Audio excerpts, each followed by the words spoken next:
Okay, well the machine says we're live. So if you guys can hear me and see me, give me a sound check.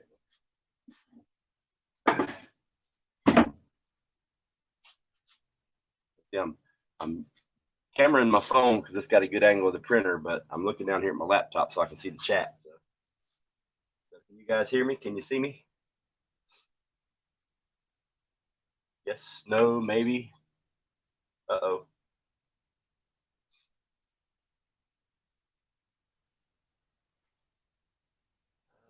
Don't see nothing. 5 by 5. All right, cool. Good. All right, so I should have a couple of guests, at least one popping up to help relay the chat to me while I'm printing. So how's everybody doing today?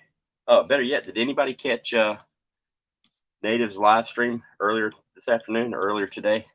I didn't catch the live, but I didn't catch the live, but I did catch the replay. That was a good stream. He had some good words of knowledge shared with the community, and also about the possibility of somebody wanting to behave in a not nice way and possibly, swat the rendezvous or whatever. But here's the deal: as far as somebody coming up there and showing their ass, they're like, I'm estimating we're going to have roughly somewhere between 50 and 60 people there. So that would definitely be the wrong. The numbers would not favor the outcome in your favor, simply because if you're the type of low life sack of shit that's going to come up there and try to do something to a bunch of people with their families, the chances are you don't even have 50 friends. So yeah, I'm just gonna call bullshit on that. I doubt anything's gonna happen. If it does, it does. If it don't, it don't. It's not gonna ruin my weekend. It is what it is. I'm going to have fun, but it is what it is. Roots, what's going on? Michigan Outpost, Tiger, Leslie, Liz, F home to see. Who else we got in here? Tiger, Monty, Teresa, Nikki, Fish Sticks. What's going on? Attempt, yeah. So yeah, so it's been an interesting trip with this whole screen printing thing. Um, Long story short, my shirt order, I initially thought they had sent me all the shirts they were supposed to send. Uh, they didn't. I was short two shirts, no, two hoodies and one shirt. Um, Luckily, no, two shirts and one hoodie. Luckily, I ordered one extra of everything. And I ordered myself one of everything, black and white hoodie and t-shirt. So worst case, I did have a couple to spare. So to start out with, I've got, I think, one spare, enough for everybody and one spare, which kind of sucked because I don't have enough time to get to get any more shirts here before the rendezvous. But so yesterday, or day before, yeah, a couple 2-3 days ago, I took my first time at coating a screen. I coated several. First, I cleaned them, then I coated several of them, and you got to wait like a day after you coat them with this blue stuff. And once you to coat them, like I turned my entire basement into a black room. I've got the yellow lights, and because you can't have any UV light hitting this blue stuff at all, or it'll get hard like within a matter of seconds, and it's ruined. So what I did was, I rigged it up to a nice dark room down here, and I coated the screens. I put them in the cabinet that I built. I let them dry for a couple days. I came down and I burned my first couple screens a couple days ago. I got a couple of good burns. Well, hang on, let me back up before we even go there. The printer person that was going to print my film positives, which look like these. This is one of the smaller or one of the bigger ones. After she said, "Oh yeah, we can print on that, no problem." Well, I didn't. I forgot about it. So the day comes for me to go get the stuff printed, and I go up there, and she's got a laser jet printer. You can't do it on laser jet. It's got to be an inkjet printer because it won't print the ink dark enough. So I'm on the phone. I call all the print shops in town, nobody has an inkjet printer big enough to print that stuff. Walmart and the photo place at Walmart and at CVS won't do it. You have to use their paper. I'm like, fine, use your paper. Oh, we don't sell transparencies. So worst case scenario or last resort, I called two of the screen printers, two of the three screen printers that are close to me. One out of the three just flat out refused to do it. Said no, I don't have time to help. Competition. The other two said they do it, but one was going to charge $25 and the other one was going to charge $20 per film. And I needed at least. I've already burned at least 10, maybe 15, because I'm just starting. I want extras because I know I'm going to mess up. So for me to pay $25 a pop and I need 10, that's $250. And I was like, what am I going to do? So I went online, and luckily on Amazon, I guess it was luckily Irish, whatever you want to call it, in March, but I went on Amazon and I found this massive Epson, the kind of printer you're supposed. It's the printer for screen printers, just the ones they recommend. They had it on sale. It was like a $350 screen printer. I got it for a little over $200, like $225, $230, something like that. So I ordered it immediately. It got here on Saturday, late Saturday afternoon. I hooked it all up, put it together, downloaded all the stuff I had to download, and this and that and the other. Got it hooked up to my computer. I processed the art myself on my computer, and then I printed out what I just showed you. And I've ruined a couple, but I printed a whole bunch. So I burned my first screens the other night. I burned like 3 of them, and you got to get the timing right on the big light machine. If you do it too long, it won't wash out. Like, as in, this stuff won't come out. If you don't do it long enough, the whole thing blows out. So it's like this fine line. Anyway, the first screens that I burned them right at dusk. It was almost dark. So I burned them in here, carried them outside, and I washed them out, and they did pretty good. The first 2 didn't work. The third one did good. Actually, that's it right here on the print. That's the third one that I burned, or the first one that worked out of the third one that I burned. So then I coated some more, had them drying. So yesterday I come down here. I'm like, yeah, I'm going to print some shirts. So I burned my screens, and I totally screwed up. The stairway light coming down to the basement, I forgot to turn it off. Even though I had the yellow lights here, my cabinets here, when I had the cabinet door open, it was getting UVs from the hallway light or the stairway light. And I had them out sitting on the counter here for probably, I don't know, just a few minutes before I put them in the machine and burned them. And then I went outside to wash them out. Completely ruined them. They were overexposed. They wouldn't wash out at all. So it was 4 screens that I completely ruined yesterday, that I had to go outside, clean them. I re-coated them last night. They're in there dry now for the next, just in case some of these mess up. But as of right now, I've got this screen and this screen only, which I'm doing. And here's the messed up part, y'all. If you can believe my luck. So yesterday, I'm down here. I got everything set up. I got my dryer hooked up. I got the lights are all good. Everything's squared away. I got ink on here. I'm ready to start printing. And I had my parents come down. I'm like, you want to watch my first print? And they're like, sure. So they come downstairs. This is exactly what happened, right? Got the heater on. It's getting warmed up. Put it down on the shirt. I drew it, did the ink, picked it up, and looked at it, and I went, wow. My mom leans forward. She goes, that looks awesome. And then I heard something go pop, and all the lights went out. My entire basement went black. So I grabbed my flashlight, stuck it in my mouth, and I literally printed the first shirt because I had to do 3 passes. I had to do a pass, flash it. But I had to do 3 passes. I printed my first shirt in the dark with a flashlight in my mouth. Here's the first shirt.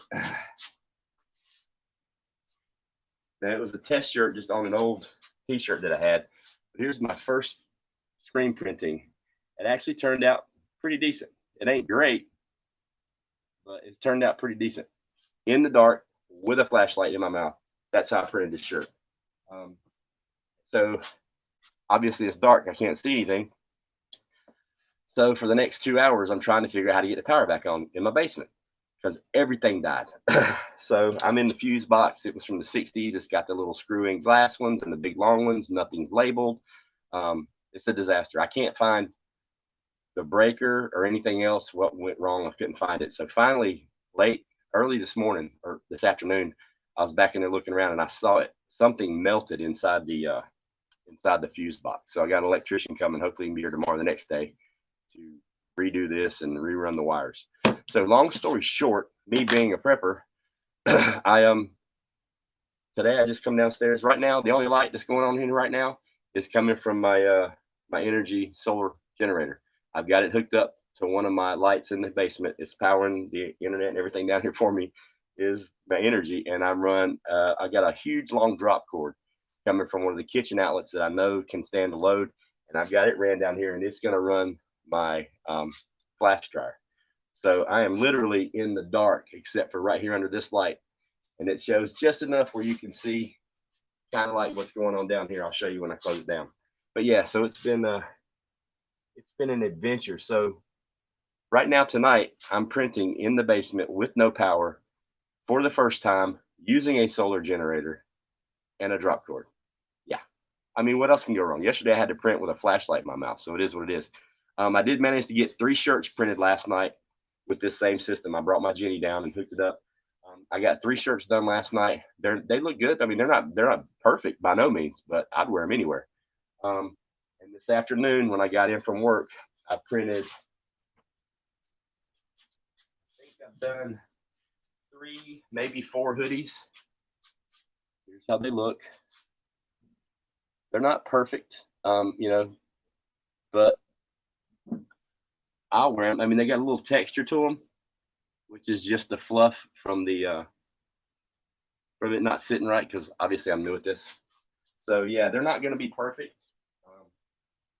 but I'm doing the best I can. And just so everybody knows, at the Rendezvous, if you guys have ordered a shirt, that's one of the reasons why I didn't accept any money up front. All this come out of my pocket. I didn't accept any money from you guys up front, simply because of the whole quality control issue. If I get to the Rendezvous and I'm like, all right, here's your shirt, and you're like, that looks like shit. That's just horrible. I'm not paying $18 for that, or $15 or whatever it is for that shirt. It looks horrible. Then don't buy it. I'm cool with that. I'll bring it home. Somebody else will buy it, and it's not a big deal. This is a learning curve for me. That's why I didn't want to get the money up front, because then if I'd have done that, I'd have probably lost friends, because maybe somebody didn't like the shirt or didn't like the quality of it. But I mean, this is my first time, so they're not going to be perfect. By the end of this run, or by the end of this week, or maybe I'll be figuring this stuff out and getting better at it. But I was an idiot for deciding to do hoodies. I should have just done the t-shirts, because the t-shirts seem to be a little bit easier. The hoodies are a freaking nightmare, because they're so thick, and you have to have an offset set a certain way, and it's just, hang on, get somebody up here. Roots. Like, the hoodies are a chore. To do the hoodies, I have to, on this palette, you'll see when I tilt it down, it's got a lot of black fuzz on it. This was a beautiful, clean white surface at first. But every time you stick a hoodie to it, you have to stick it down with this sticky glue stuff to where the hoodie doesn't move, because when you raise the screen, if it moves, it'll make the image a little weird. But every 2 hoodies, I have to stop, clean this off, and then put more glue on it to hold it down. So it's a chore. I didn't know it was going to be that hard, but it is. And yeah, it's something. That's what she said. What? That's what she said. I didn't know it was going to be that hard, but it was. Yeah, I mean, it's something. But it's like I said, it's my first time. None of them. Look, here's the cool part about it. Here's what I can promise you: no 2 shirts or hoodies at the Rendezvous are going to be the same. Each one of them is going to have its own individual little something. You know what I mean? It's like some of them have texture, some don't. But they look good enough for me to wear anywhere, so I'm not worried about it.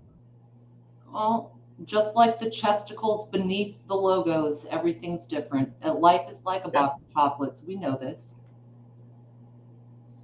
Now, Leslie, I don't plan on exiting. What I'm going to do, if I have to burn through all my 4 extras, or if I run out, because there's some people that didn't order a shirt, and when they get to the Rendezvous, they're probably going to be like, hey, Ghost, I want to get a shirt. Can you send me one? By then, hopefully, I'll have the website up and running, and then I can just ship out a shirt to you. So it's not that big of a deal. I've got 4 extras, like I said, on that I had. But if I do run out, I'm sorry. I'll ship it to you free of charge. No shipping. But I think we're going to be okay. I've only completely ruined one so far, and it was but it was like it's ruined, but it came in handy because I got to practice with it. It was a 2 extra large. This was my 2 extra large black, so I burned through mine already. But so I got to practice on the front and I got to practice on the back because I messed it up. But here. And the Two mess up extra was like large? when I screwed up the front, I decided to practice on the back, and the practice when I did on the back is the best print I've done so far. Oh, that's funny. Which sucks, but what are you gonna do? Anyways, it is what it is. But it is a chore. Yeah, they're all a little unique. I mean, they're yeah. So, all right, are you ready, guys? Ready to see how this thing works? Oh, we're ready. All right, Born ready. I'm gonna put the camera down on here. I'll talk as much as Roots will be like, if there's something cool in the chat, she'll keep me tuned into it. All right, let's see. I believe that's a good view, isn't it? Yeah. All right, so this is the palette. You see this hazy black stuff? You froze a little bit. Go. Huh? Either you froze or I froze. Everything froze for a second. I have no clue. Yeah, well, I'm gonna start printing, and then we'll see what happens. If Native jumps in the back, Native, just put it in the chat so she can let me know if I don't see it. All right, but right now this isn't sticky anymore, and all I did was 2 shirts. And when I say sticky, when this stuff's on here, I can barely get my hand off, so I have to clean it off. So that's like a template? It's just a piece of plywood. I drew that template on there myself to keep straight lines. Mm-hmm.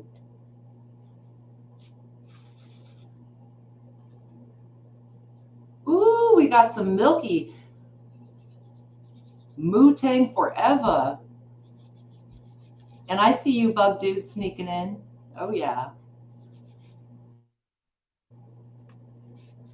And hi, everybody. I actually am not jumping over to the chat because my computer is running a little bit slow, so it screws me up on StreamYard and all that if I click tabs. Okay, so we're moistening the surface. Everyone, moisture is key. This is absolutely integral to the process. We do not want a crusty film. Right.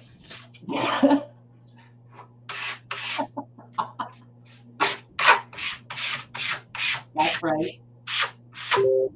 Scraping off the excess. I love it. Trying to get all the fuzzy lint out of the way so it'll stick.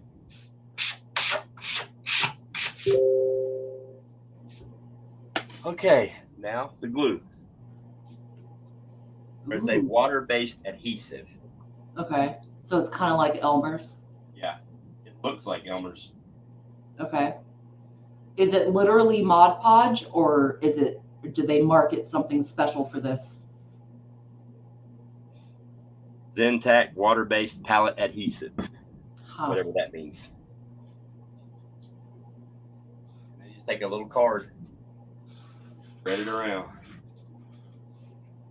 Scrape it good. Near. That's real nice. Even distribution of moisture, everybody. Even distribution. Sometimes you need a little more goo for the job. Never too gooey. Let me plug up this awesome flash dryer. Get it going.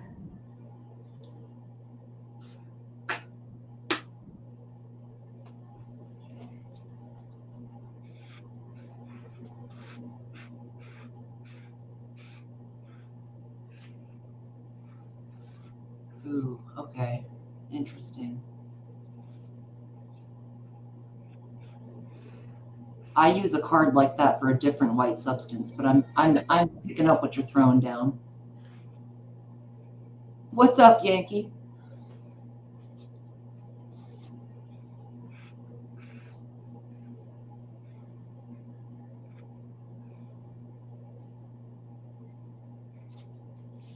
Right, Teresa? I'm holding back here, but it's not working very well.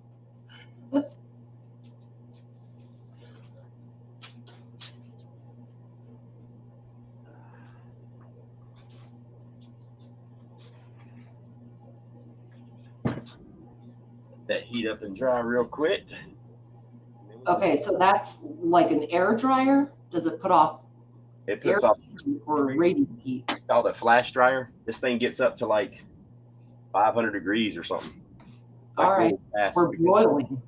To cure the ink, it has to be heated to 280 degrees. And that's why I have the little laser temperature thing. I have to get under here and check it to make sure it's, once it reaches 280, then the ink is cured. Oh, I hope you bring that laser thing to the rendezvous. Like, I want to know everyone's temperature. Yeah, so it has been one hell of an ordeal. Like, honestly, honest to goodness, like if I'd have known it was going to be, number one, this expensive, number two, this hard, man, I would have never brought it up. But now that I've started doing it, I'm starting to have fun, because like literally nothing has gone right, like since the time I decided to do this. But because of everything being screwed up, my learning curve is just insane. Hmm. Well, that's commitment right there. Don't give up when the going gets tough. I think that's an underlying lesson that we I didn't didn't put too much money into it. I ain't stopping. Right. Bill Gates says, how long does each shirt take? It depends. Like, if I was a pro and I knew exactly what I was doing and I had height perfectly right and this thing had micro adjustments, which it doesn't, it's the Amazon cheapo, I'm having to kind of finagle everything and kind of test it out. Like, white on black, it usually takes a good 2 or 3 passes, and then I have to flash it and then do another pass. Black on white, I think it's going to go a lot smoother, a lot faster. Mm-hmm. But for the white on black, I have to do so many. It usually takes, from the time I load it to the time I sit it over there, I've only done 4. It takes probably 20-ish minutes, maybe. But once I get good at it, I'll be down to 5 or 6 minutes each. It shouldn't be long at all. Okay, so this heating process, you're distributing a thin film of glue over the top of this screen, right? Yeah, that's what I did there. And the drying process is for what exactly? That's for the ink. That's for the ink. This Okay.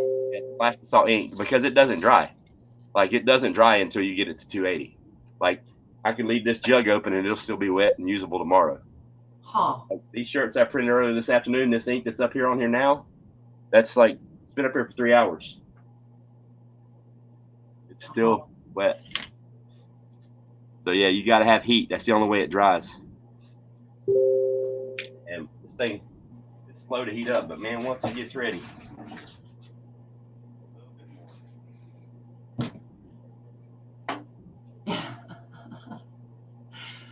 And what's the all right, so once this is dry, where do we place this transfer? Right on the shirt right away, or is there another step? Oh, you'll see. This is just, I'm just drying the glue. This is just to hold the hoodie still. Oh, Magic okay. happens with here. This is a screen. This is a mesh screen, itty bitty little holes, and I push the ink through the screen. Everything that's blue, no ink passes through. The clear stuff is clear. So when I do the squeegee, it pushes ink through the screen and deposits it on the shirt. Yeah. I took screen printing actually in high school, so it sounds like the same damn process all the way through. It is. Yeah. Huh. Almost. I meant to plug the dryer up before I started, but I forgot. It takes it a minute to get warmed up, but once it gets warm, yeah, it's fast. Yeah. So it's a female. Oh, and my nephew got me to hook up on my rental truck I'm taking to Rendezvous, and I actually get to pick it up a day early. I'm going to get it tomorrow afternoon, a day early for free. My nephew's awesome. I got a rental truck for an entire week, unlimited miles, full coverage, full size half ton, for what was it, like $300. Mm-hmm. Rock on. Yeah. And you're bringing like rabbits and. Yeah, it's the only way I can get all that stuff up there. Yeah. Like 4 rabbits, all this stuff, all my junk. It's a lot of stuff. You heard it here, folks. Ghost needs a trailer for his junk.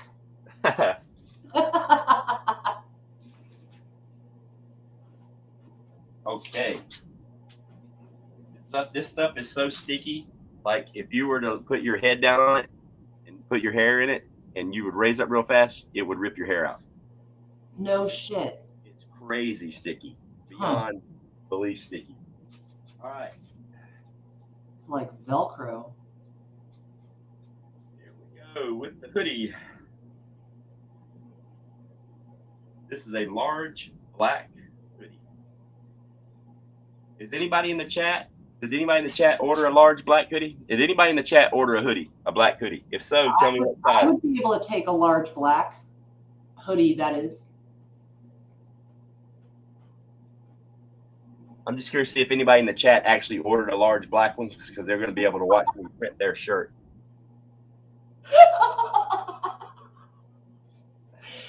Oh my God, it's wide open. Wide open spaces. All right, Milkmaid said she did. Milkmaid, this is your hoodie. I'm printing your hoodie. I'm going to mark it. Oh shit. No pressure.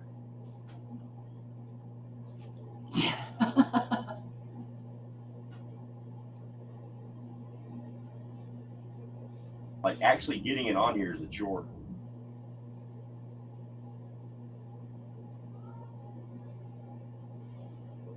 Oh, I see. So the glue is literally just holding the hoodie. Okay, I thought it had something to do with the transfer process, but I see what's happening here. Okay, you're just holding it secure and the glue will wash off. Yeah. Okay. It's water-based, so you won't even know it was there. Right.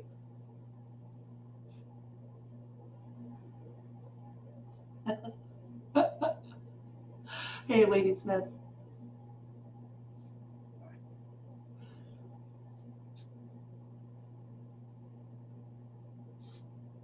This is the hardest part, just getting everything lined up.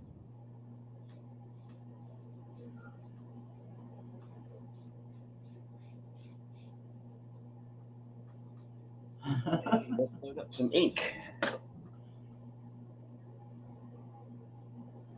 Huh.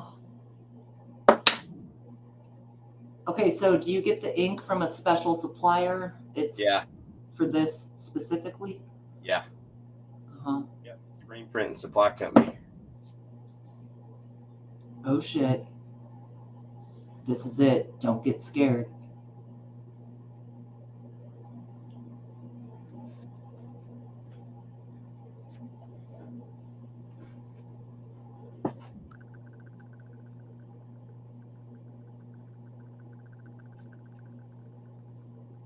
Huh. I like the cake frosting method that you're doing. That's what you do if you're. I used to work at a bakery at the grocery store. You got to plop on a bunch of frosting, like inconceivable amounts of it, and then spread it out. Inconceivable amounts? That's right. Okay. So now what I'm going to do, can you hear me? Yep. All right, so now what I'm going to do, I'm going to flood the screen. I'm just going to coat ink on the top of it, and then I'll lay it down, and I'll...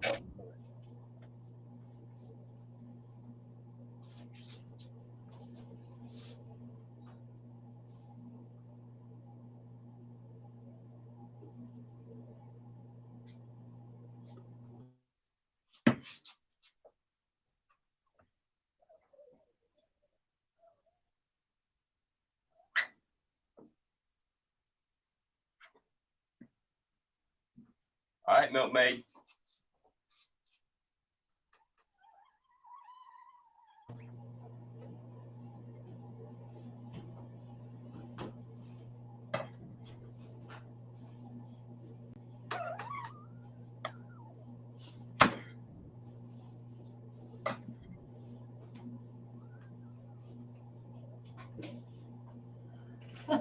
Jack of all trades, Bug.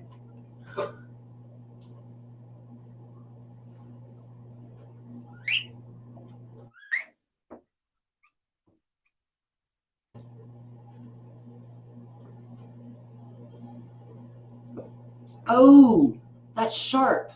Nice. And then you put the dryer over it again. Ah, And love then I it. have to flash it to dry this to where it's dry to the touch. And then I'll print it again. And I'll probably have to flash it again. And then I'll print it like a third time or a fifth time to get it where it's nice and bright. So it takes a while. Now I check my temperature. It's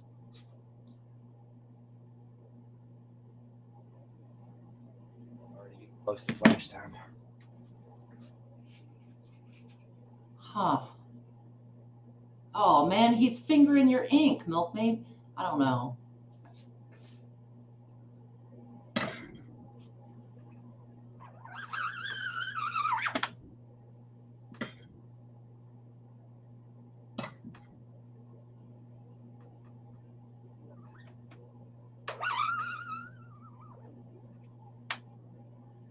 What's up, Hillbilly?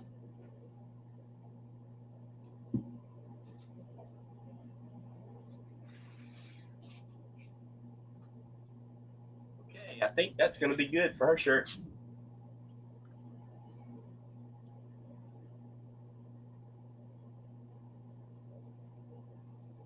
So that takes about 15 minutes to set, basically?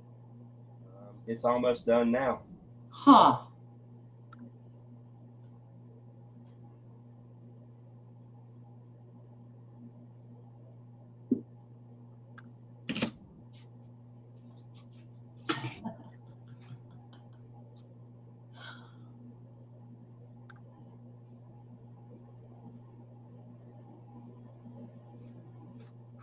No way.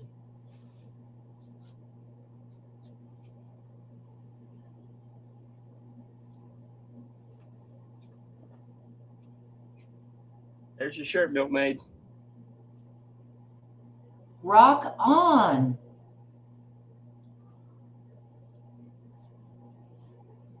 It's got a little texture to it, but it's wearable.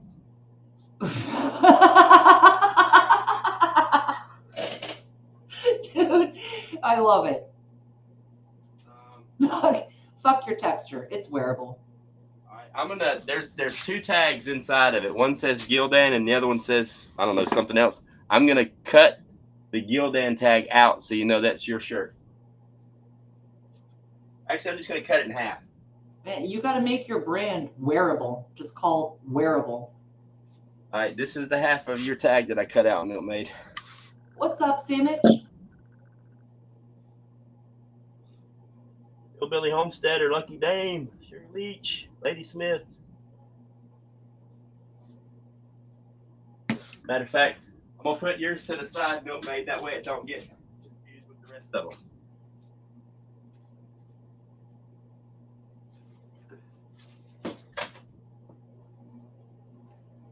Okay. Hey, Betty.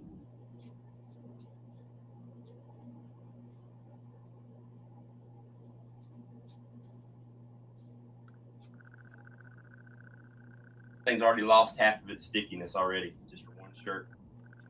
Okay, so you don't require another film of stickiness between pressings.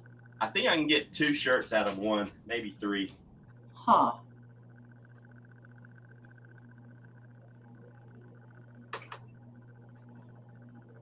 Hey, Dove.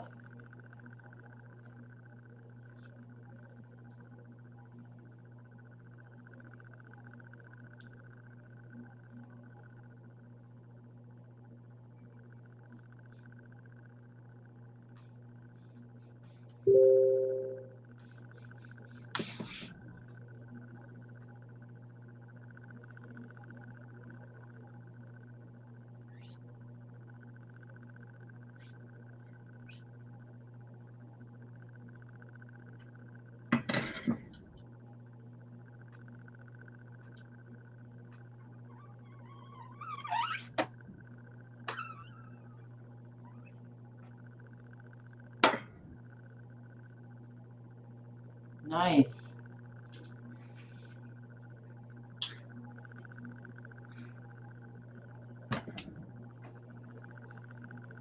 Was it going to say I survived on it somewhere? I was thinking about throwing that on there, but adding in crazy extra colors, that means a whole nother screen Yeah. and a whole nother lining it up. Maybe next year. I'll be good enough at it next year to do it. If I try to do that now, I'd screw up every shirt down here. Right.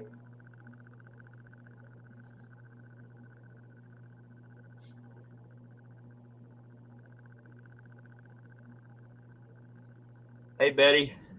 Lady Smith. Yeah, I'm excited. I'm counting the minutes.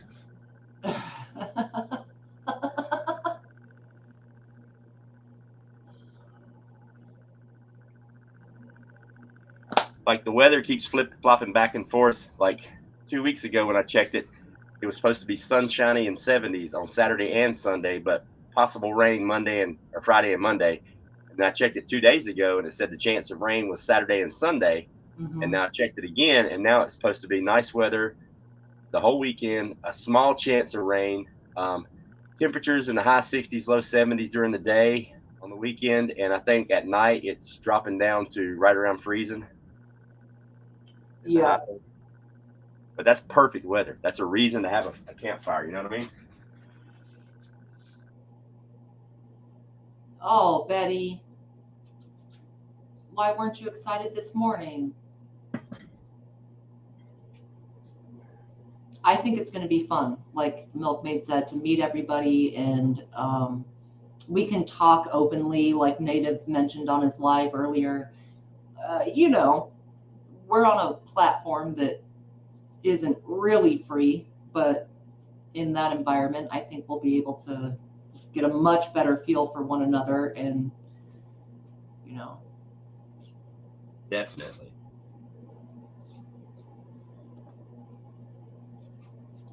Oh, Lady Smith, I hope you can make it.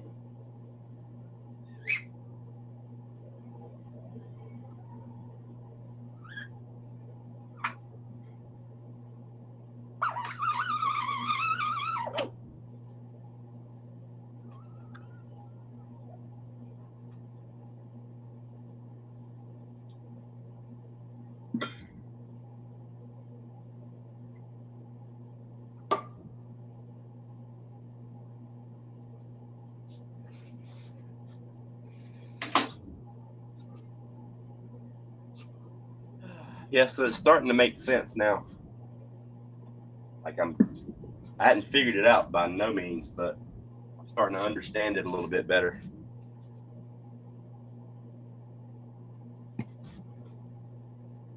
Hey, Dub J, what's going on?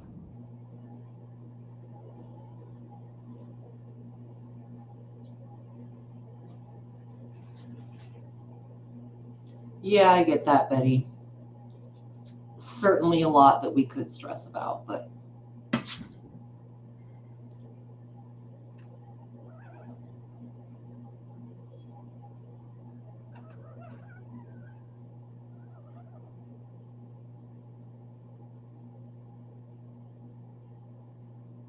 right, Leslie? Everyone will have extra stuff like Milkmaid. I wouldn't worry about forgetting anything. Just have faith. It'll be fine.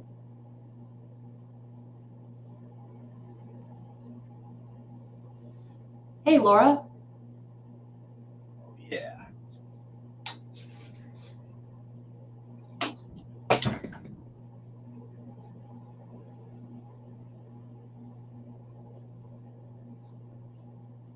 That's 2 down, 40 something to go. Dude, that's funny. What?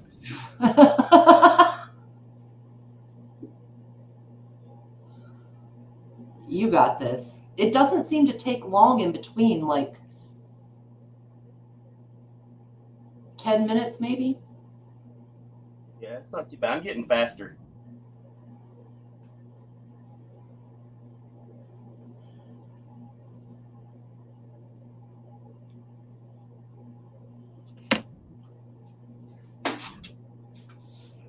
Damn, that's quick.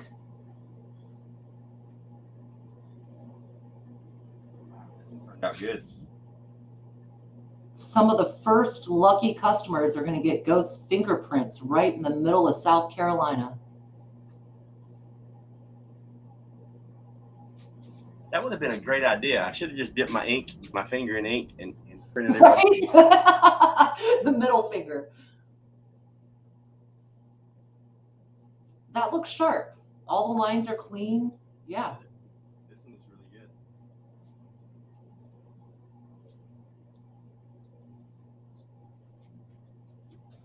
I agree, Native. All kinds of prepared people coming. Even if all the shit that we need is in the gift exchange, we'll be like, oh, I forgot this or that. But then it's like, oh, it's in the gift exchange. Can I borrow it? I forgot to tell y'all, 2 days ago, PA EMT emailed me he's coming. No way! Yeah, he's bringing a bunch of medical stuff to do classes and in case anybody gets hurt. That is freaking awesome, man. I was just thinking about PA a couple of days ago because back when I started canning, I have a used canner. It's like 100 years old. And one of the first canning streams, I asked everyone, how do I clean this thing? And I believe it was PA who recommended onion with salt.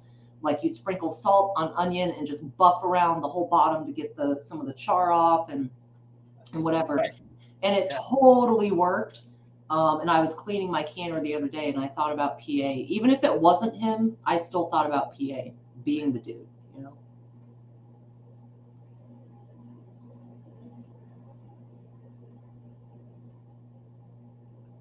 I think the gift exchange is going to be a freaking blast, Milton. Oh, yeah. Sure.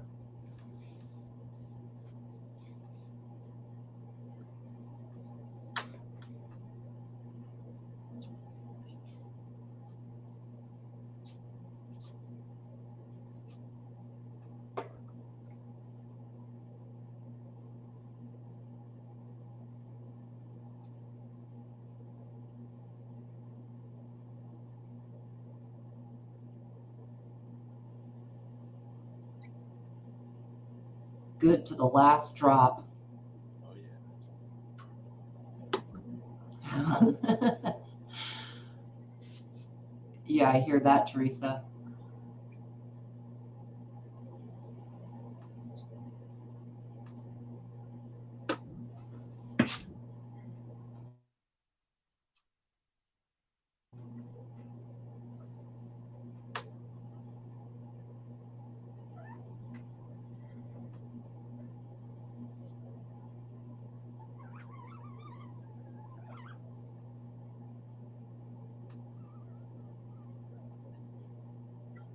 Oh, Jen, I think anything. Yeah, absolutely.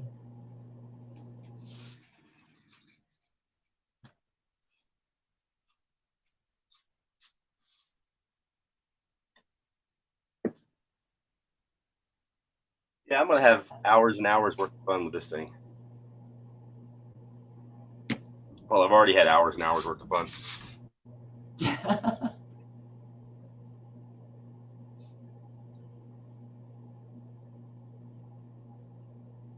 And Grumpy Acres Farm, they sent another box full of Skittles bombs for the Rendezvous. I hear it's like crack, like sweet crack. Oh, it is. I'm here to tell you, I couldn't wait. I busted open the bag to try it. Let me tell you, it's all it is just Skittles put through a freeze dryer and they explode like popcorn. Huh. But there's no moisture in them anymore. So like it's like a light, flaky. It's like how can I? It's like if you took Skittles and Rice Krispie treats and they had a hybrid Psycho baby. That's what it tastes like. Like It's like Rice Krispie treat, crunchy but light and airy. They're delicious. Oh my gosh. What do we have to add to them to make them like Pop Rocks? They are like Pop Rocks, pretty close. There we go. Somebody's going to be foaming at the mouth. What's up, Lazarick?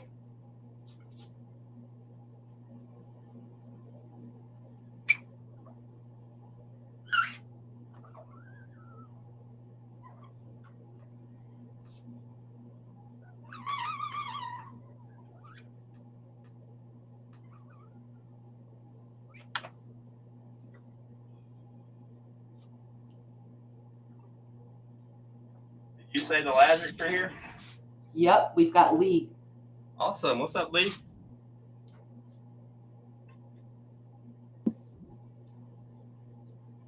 Lee, I was just thinking about y'all the other day. I'd watch your cooking videos and stuff, and I remember when Chris came up to Cannes for the first time, Yep. both of y'all were so nervous, and he was so happy. His face, his freaking smile when y'all opened that canner for the first time was like a kid at Christmas. It really was. Like, so cute.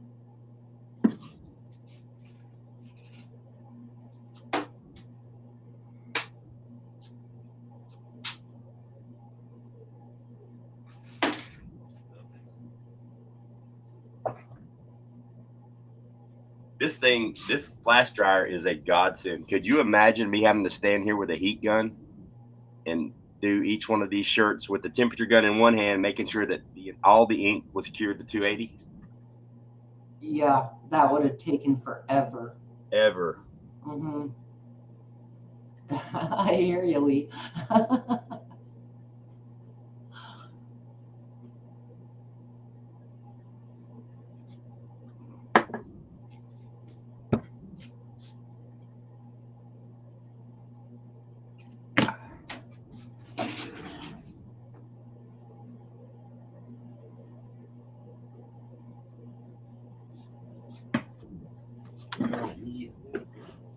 The only thing that could make the finger test complete is if you sniffed your finger after you pressed on South Carolina. You're just nasty. Well, you know what you're coming into. Shit. Nasty. She needs a timeout or something. What's up, farmer son? What's up, FSP?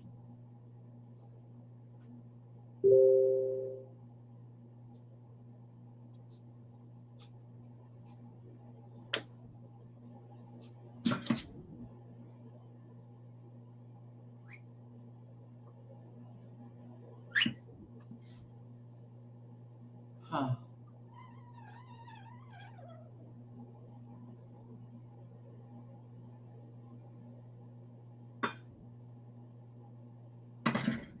Man, I'd be scared every time I put it down that it would line up different. You'd F it all up with the next pass.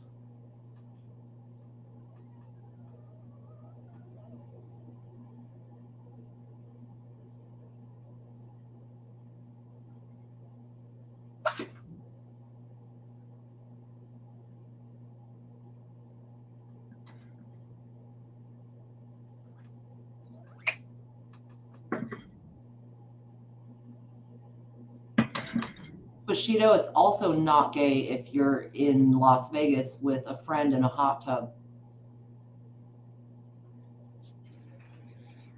It doesn't count. It's like the zip code rule.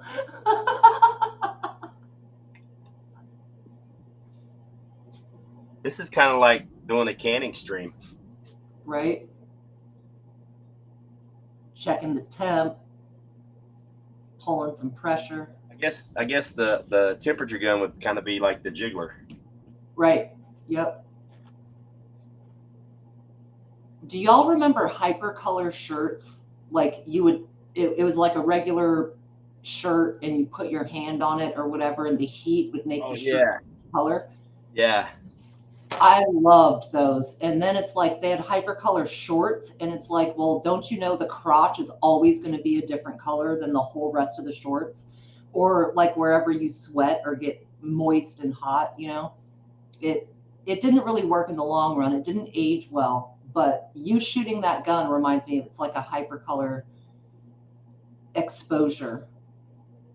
I can totally see in you wearing a hypercolor shirt and parachute pants. I did. I used to wear jams all the time, which is like not quite parachute pants. It's like capris in Hawaii, but yeah, pretty bad.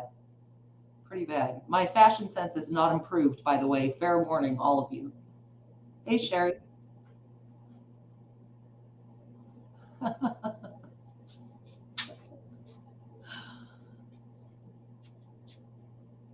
Okay, time to clean. It's barely sticky anymore. That's the only crappy part.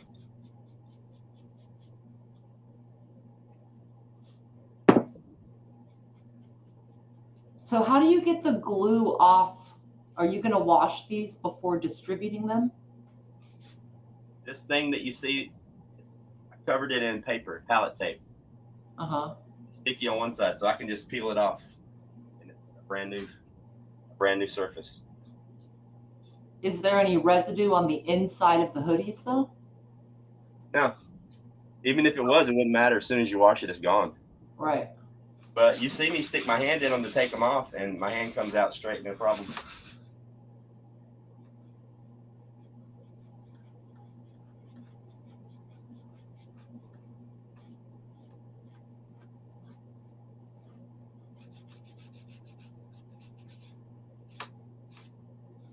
Okay, so that surface that you're using, what's the composition of the surface there? Is that cardboard, plastic? What is it?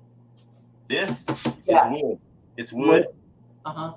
And then I have pallet tape on top of it. It's kind of like masking tape, but thicker. It sticks to it, so I can draw on it and mess it up. And when it gets too dirty, I can just peel it off, throw it away, and put a new piece on.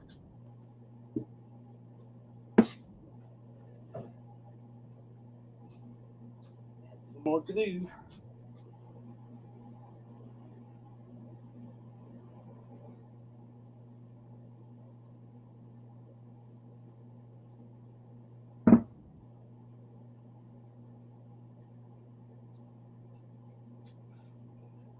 Huh.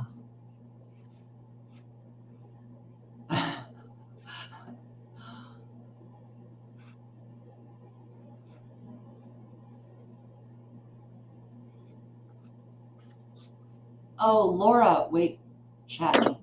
Laura, you had 2 little goats born.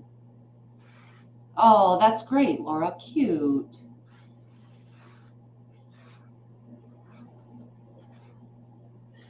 So I always ask people with goats, do you raise them for the milk? Do you intend to eat them? Some people will sell them. Some people, I mean, there's various reasons for the goats. What are your thoughts, Laura?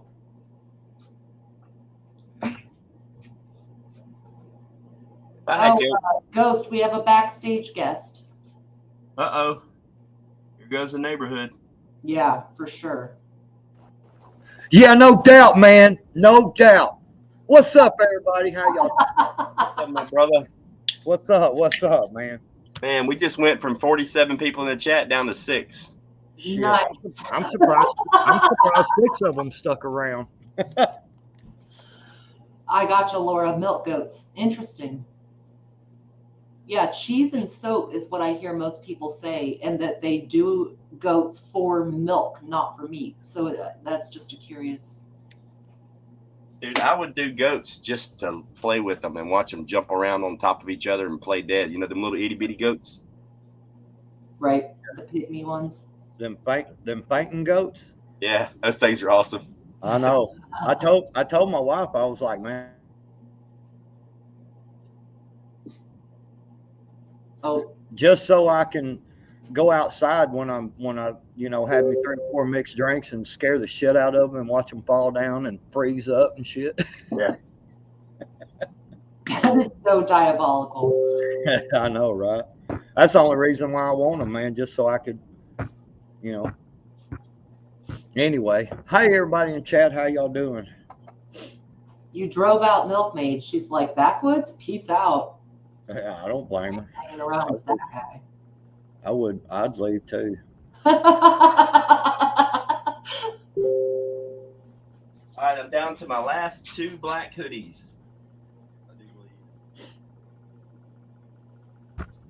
Shit, I've been so dang busy, man. Working on 2 different videos, plus doing voiceovers for somebody else. Mm-hmm. And then I finally got hold of the dude that gives me the work from the phone company. And he like I've texted him like 6, 7 times, man, and you know, over the last week or so, and I hadn't heard anything from him, you know, and I was and the anyway, so finally today I texted him again. I was like, dude, you know, I need some work, man. Y'all wanted these things cleaned up, and well, what I did was said, you know, Randy, which is the boss, I said, Randy wants these things cleaned up, man. You know, I don't have anything else to do. And he's like, so he texts me back, and he's like, man, I'm like really tied up today. He said, but I'll get with you first thing in the morning, and you know, we can go over what you've done and what you hadn't done, so I can. So I gave him a list of, you know, some areas. I was like, man, I hadn't been here, here, here, and here. So hopefully I'll get some more work. I need it. Right. So Virginia, Naughty texted me that next morning. Right. He was man, he texted me. It's like when you pull it up, it's the whole complete phone. You know what I'm saying? It's the whole Oh page. yeah.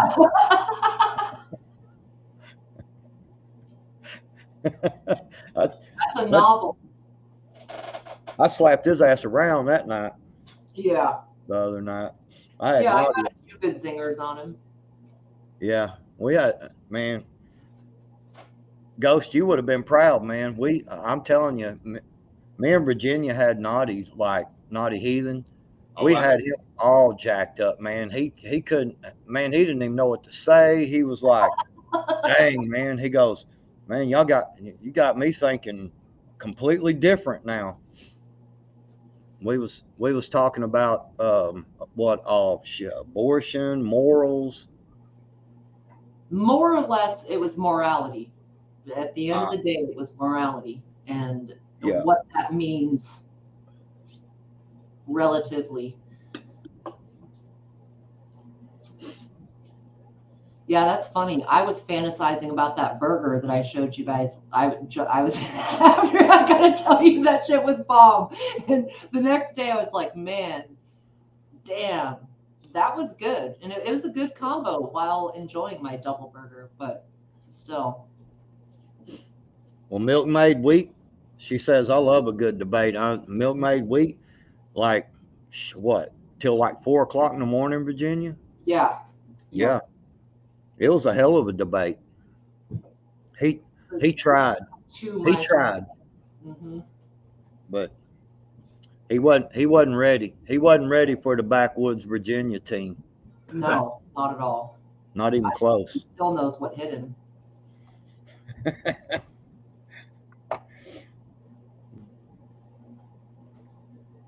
Welcome back, Sophia. I'm gonna paste the link if anybody else wants to join us. Oh shit. We got an open invite. Let's go. Another Shit, dollar we had a bunch of people in watching, and then I come on and it got down to 6, and soon as Sophia popped back in the chat, now there ain't nobody watching. Yeah. Classic.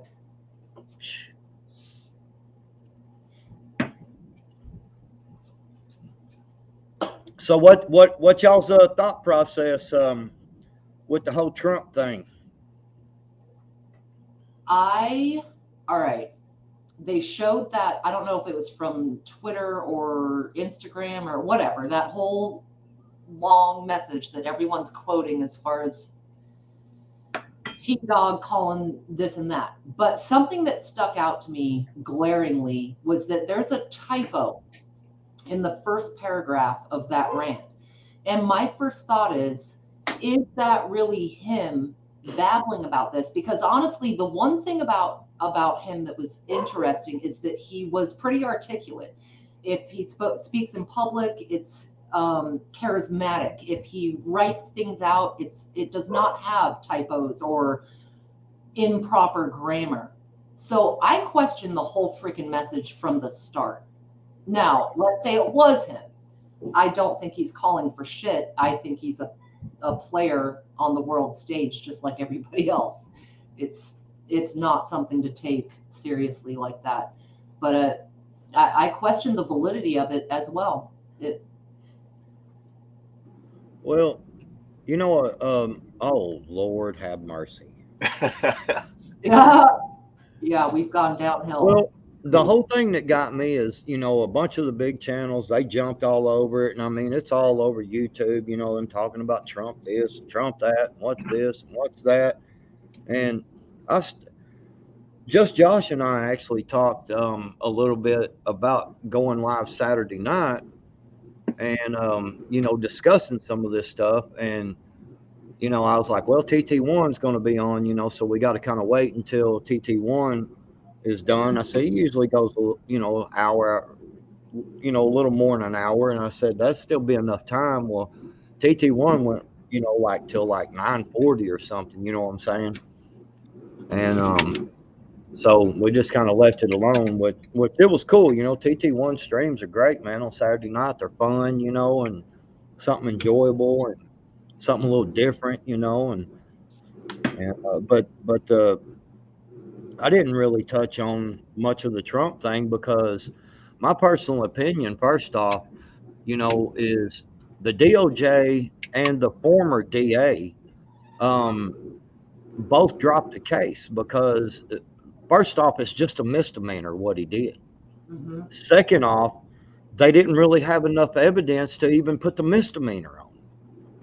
And so, I mean, the worst case scenario, I mean, what can they? I mean, they're really going to handcuff the man for a misdemeanor? Mm-hmm. You know what I'm saying? What's the What highest if, profile name you've seen in handcuffs ever? but what if that's not what it's about at all? Dude, if they cuff Trump, if they perp walk Trump and they don't convict him, they just elected him president. Right. Absolutely. If they perp walk that man and don't know beyond a shadow of a doubt that he's going to jail or he's getting convicted, they just elected him president. Well, I mean, I think they want to. Can you guys hear me, by the way? yeah. Yeah. Okay. I think they want to round up more right wingers, man. I think they're just trying to stir up the nest and play whack a mole with whoever sticks their head out. Is what I think. Yeah, you know what? You're right, because then if they do like a J6 Part 2, then they go, see, we were right the first time. It was an insurrection. That was my thought process, and with what you were saying, Virginia, at the same time of how the text and stuff that he did or whatever didn't really seem like him. That was kind of my thought process, was kind of a bait deal. Because I'm gonna tell you, man, you know, we know that the Michigan case, you know, the Whitmer case. Does everybody know what I'm talking about with you know the people? The setup in Michigan. Yeah, Yeah. yeah. It's like 7 people involved, and like 6 of them were feds. You know. Yep. And one guy was half retarded, pretty much. Yeah, and then you got, you know, the J6 deal, and we know good and well, you know, that it was Fed involved there. I mean, you know, the one dude that they put him on the most wanted list, and then all of a sudden they took him off, and we've not heard about him since. Whatever that guy's name is, I can't think of his name. The one that was going around telling everybody we need to go in, we need to go in. Ray Epps. Ray Epps. Yeah, the paid informant. Yeah, Ray Epps. Ray Epps. You know, so it almost makes me question is maybe this this tweet or whatever it is that was done was what, you know, could have even been, you know, had some Fed involvement in that. And I agree with you, Bushido. That was kind of my whole thought process was, you know, is to be able to, because the J6 deal is like got the brakes put on it hard because of all the stuff released to Tucker Carlson, and they tried to spin it around. Oh, look, he edited the footage, you know, and whatever. And it's like, well, He didn't do anything different than y'all did. Y'all just showed what part y'all wanted to show, and he showed the other part. What's the difference? I And think Tucker Carlson is a genius. absolutely. Yeah, except fucking Chuck Schumer goes, Tucker Carlson, you better stop doing that. And guess what? He stopped doing it. So he ain't that much of a badass. I mean, like, he said he's going to throw all this stuff down, and then he just stops midstream. Like, I don't know, man. I don't think we have many friends right now that, like, take that to heart, you know? No. When Back to the Future, the original Back to the Future came out, I was 6 years old, and Marty goes to the high school where his mom is at for the first time, and he's trying to convince Doc that he's from the future. And Doc goes, oh yeah? Well, who's the president of the United States? And Marty goes, Ronald Reagan. And Doc goes, the actor? And it has always stuck in my head, that line. Mhm. The actor? And it's like, yeah, exactly, 100%. They are all on a stage, the actor. It doesn't matter if they were in Hollywood or not. Well, the whole Chuck Schumer, Tucker Carlson thing, you know, Chuck Schumer actually said it to the owner of Fox Yeah, or whatever, Rupert Murdoch. Rupert Murdoch. Yeah, or not Rupert Murdoch, is it? It's Rupert. I think it's Rupert Murdoch, man. I don't know. Yeah, Don't quote me on that. Yeah, it may be. Anyway, yeah, he really was talking to him, and I can guarantee you, because see, okay, so here's the thing. See, back before the FBI calls, basically makes a call to Twitter, right?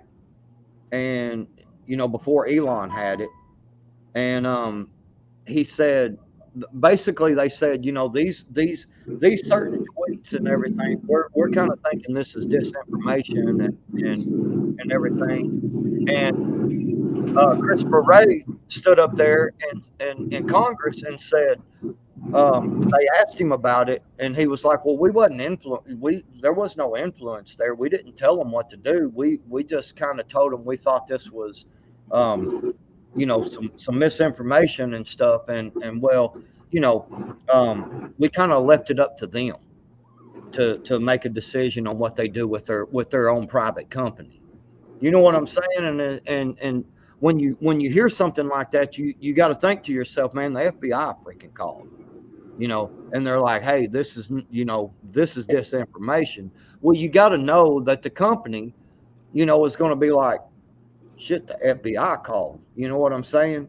So I kind of think that something like that happened. That's my personal opinion, because they like to use that bully FBI system. You know what I'm saying? I think they made a call to that Rupert guy and was like, hey, y'all better quit showing this, because we'll get y'all for, you know, showing, because they mentioned this multiple times on this, that they had you know, that they were concerned about certain private places inside there, you know, that might get shown and you know, cause harm, you know, and cause danger, you know, and everything. Like, you mean like the swimsuit area? Right. Yeah, I said private places. Yeah, exactly. So, you know, I think that's why they shut it down. What's up, TT? I think Chuck Schumer said, this isn't helping our narrative at all. And he said, you guys better take that down. And they know where their money's coming from. And they kowtowed and said, okay, we'll stop.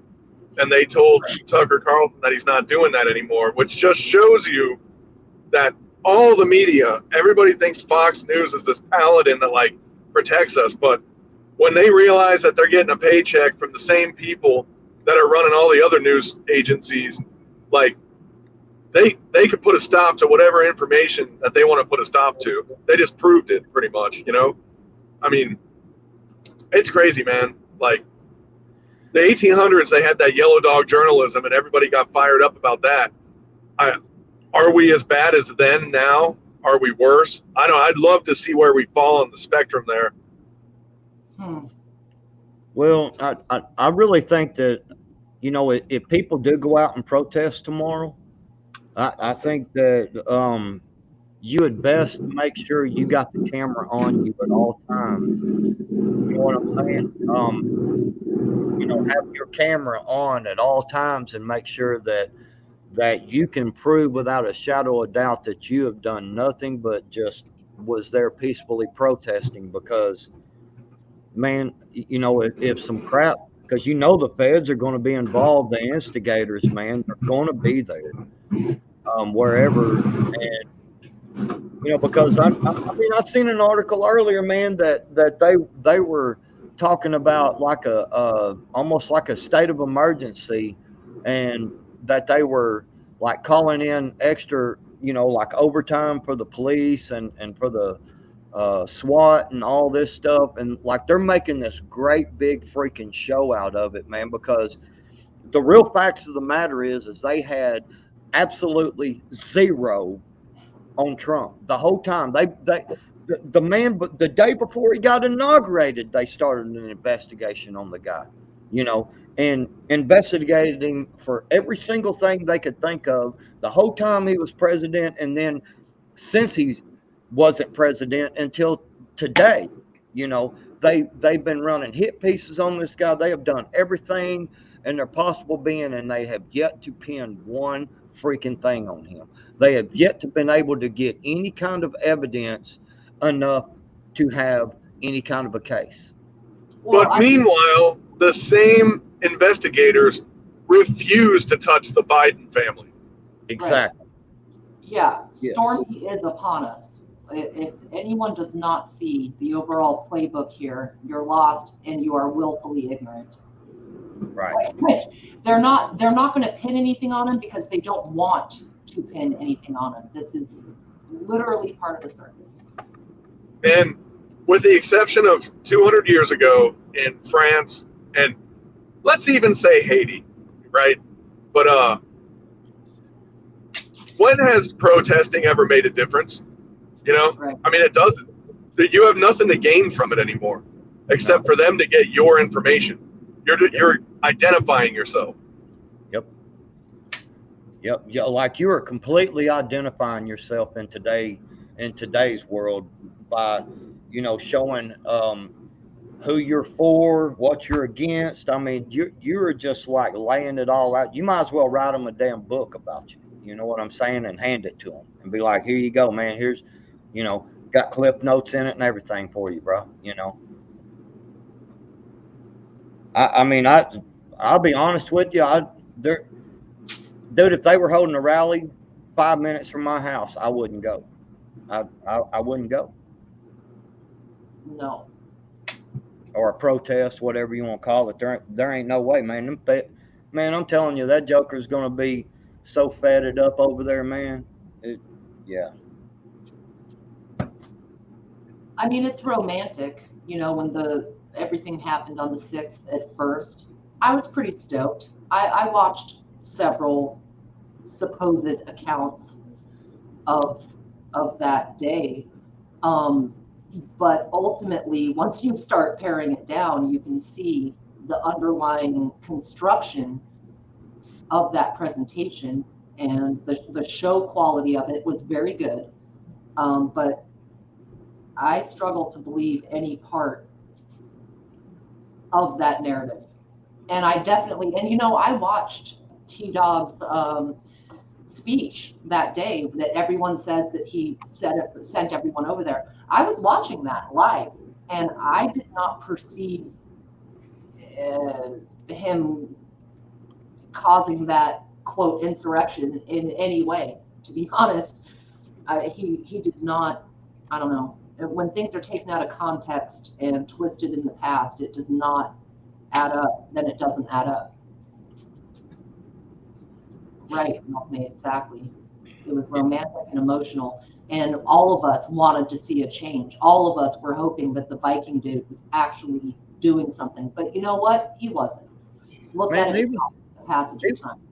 man, the QAnon dude, whatever, Yeah, that dude was like the nicest protester I ever seen. right. He was in there talking to the police and, you know, the Capitol Police. He was all like, hey, you know, man, you guys are awesome and stuff, you know, letting us come around. And I mean, Well, man, in a way, though, I mean, one, the guy he clearly was privy to a layer of the onion that other people weren't. But Uh-huh. other than that, your presence is really the message, right? You don't have to be mean. You don't have to fight the cops. You don't have to do any of that shit.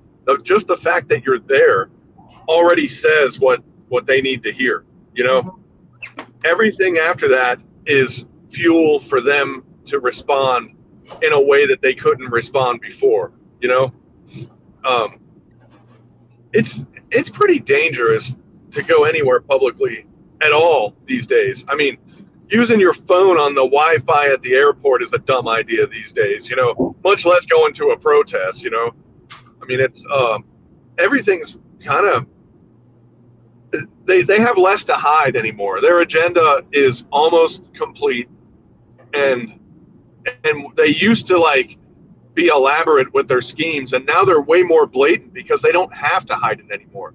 They're like, man, we got these punks. They ain't gonna do nothing, and that's how they feel about us. And are they right or are they wrong? So far, they've been right. Hiding in the obvious is a valid strategy. What better place to hide in the obvious? You know, you don't have to turn over any rock. You're right there. That's what the infiltration is balls deep. We're talking mud flats. well, I mean, I mean, even some, I seen an article, it was this morning or last night. It all runs together anymore. Anyway, I seen an article and they were saying that even like multiple Democrats are actually like saying, man, this is just going you know, too far.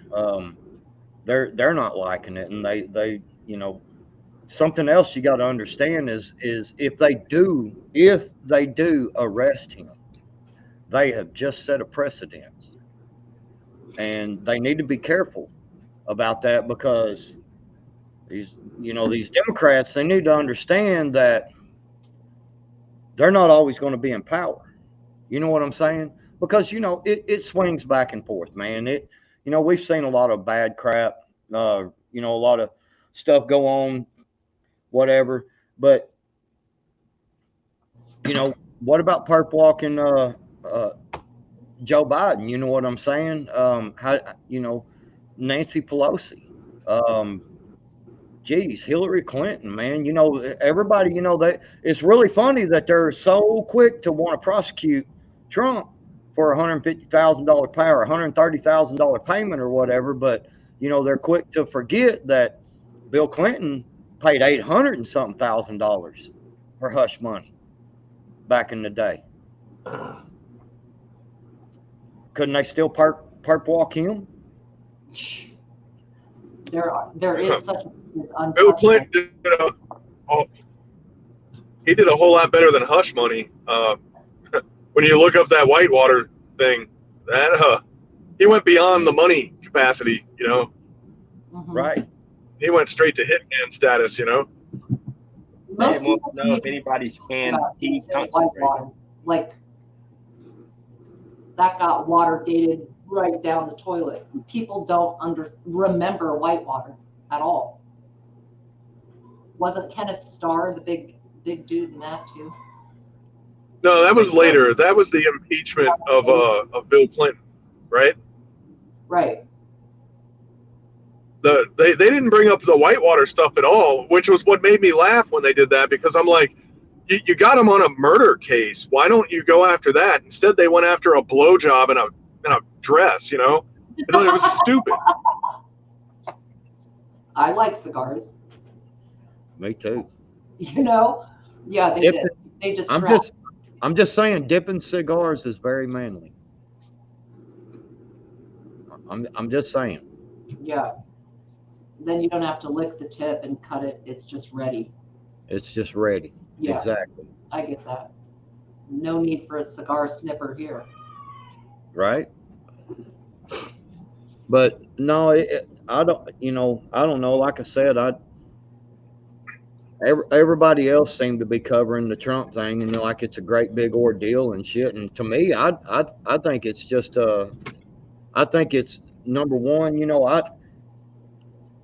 I very rarely will you hear me say, "Hey, this is a distraction," because so much stuff that went on, so many people all the time was like, "It's just a distraction." Well, it's just a distraction, and I'm like, "Look, everything's not a distraction." You sometimes you got to look above and beyond to what's going on, and like with this deal here, I think this is just kind of a distraction because the news was starting to ramp up really hard on the whole $1 million payment deal with the Bidens, and like it was starting to gain momentum, and bam, all of a sudden, they announced Trump's going to be, indicted, and boy, that's just flooded the news, and they can't wait till tomorrow.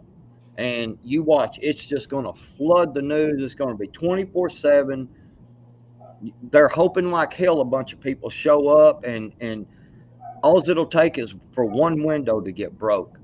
And it's going to be an insurrection. Look, see, we were right about the J6. You see what I'm getting at?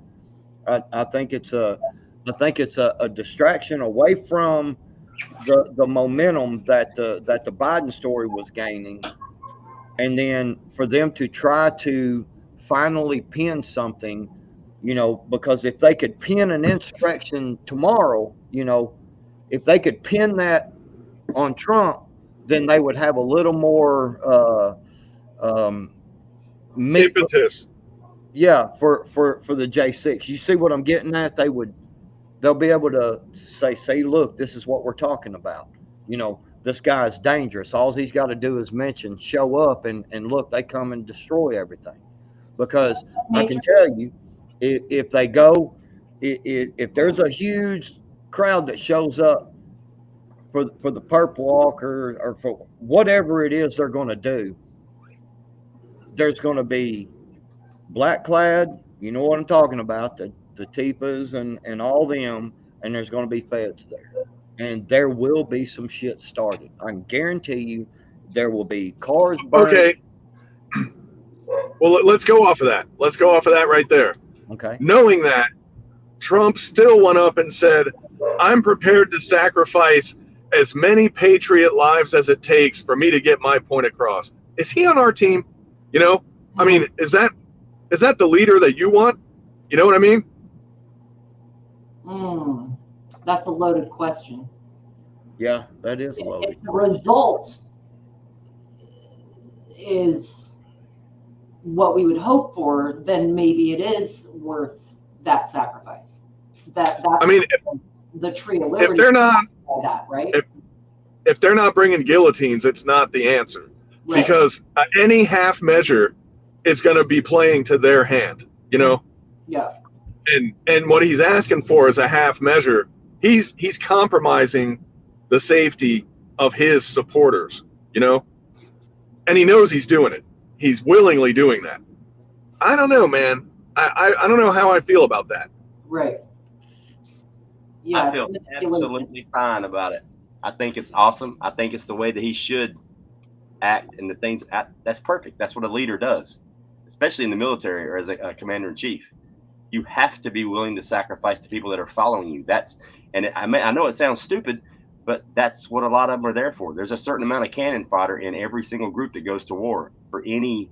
I mean, would you want to have a leader that isn't willing to commit? I mean, I don't have a problem with that at all. It's your choice if you want to follow. All right. Yeah. I get that. You probably ought to watch Backstage, because Bushido, like when I was talking to him the other day, he went in and out of service 2 or 3 times, and so he maybe He may try to pop back on, but yeah, there he is. But I, Oh no, for what Ghost was saying there, I did cut out, by the way. That's what I'm asking though.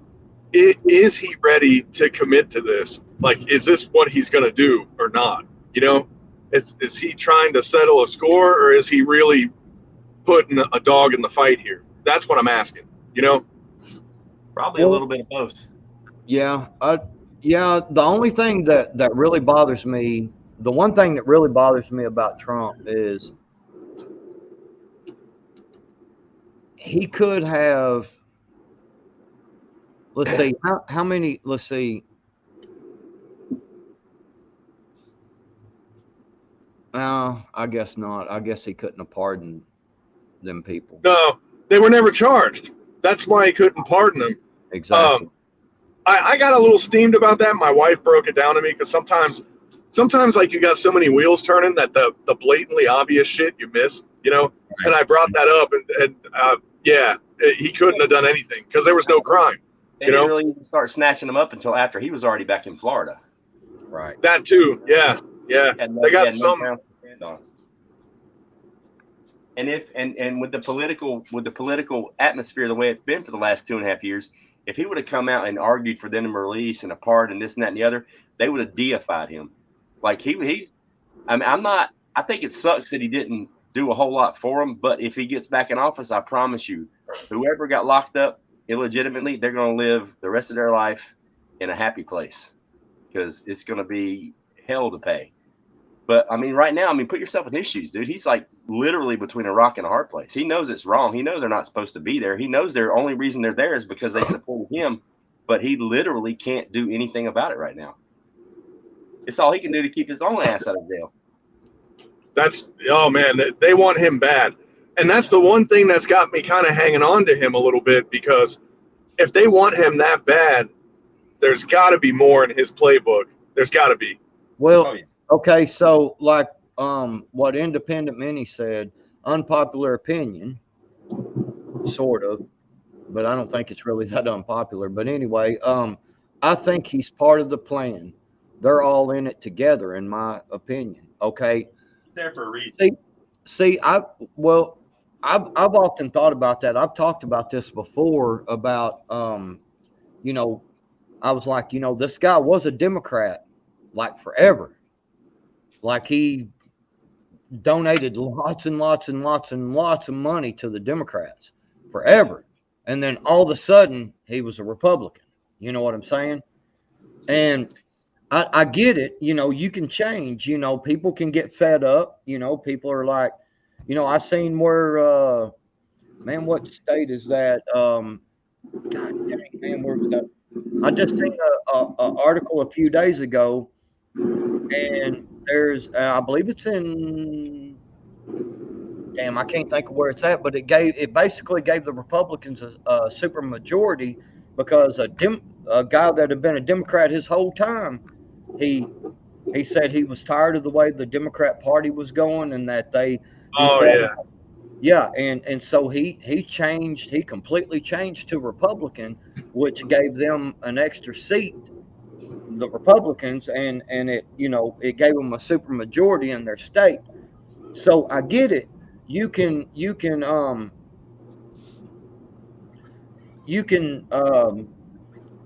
know, kind of see that. You know, maybe he did get tired of it, and he was like, you know what, I'm gonna be a Republican. But I have thought about that though, Bug Out. I'm telling you, bro. I thought, you know, what if he is really like he gained this popularity being Republican, you know, and the rhetoric, you know, the talk that he put out and everything. What if he really is, you know, a plant, you know, kind of like, you know, to get us to expose ourselves, to get it out there, to see, you know, who is, you know what I'm saying, to see who the resistance is, to see how many people will actually stand up and fight, you know, who will. Well, that's certainly what the plan of the left is, if they're playing this game.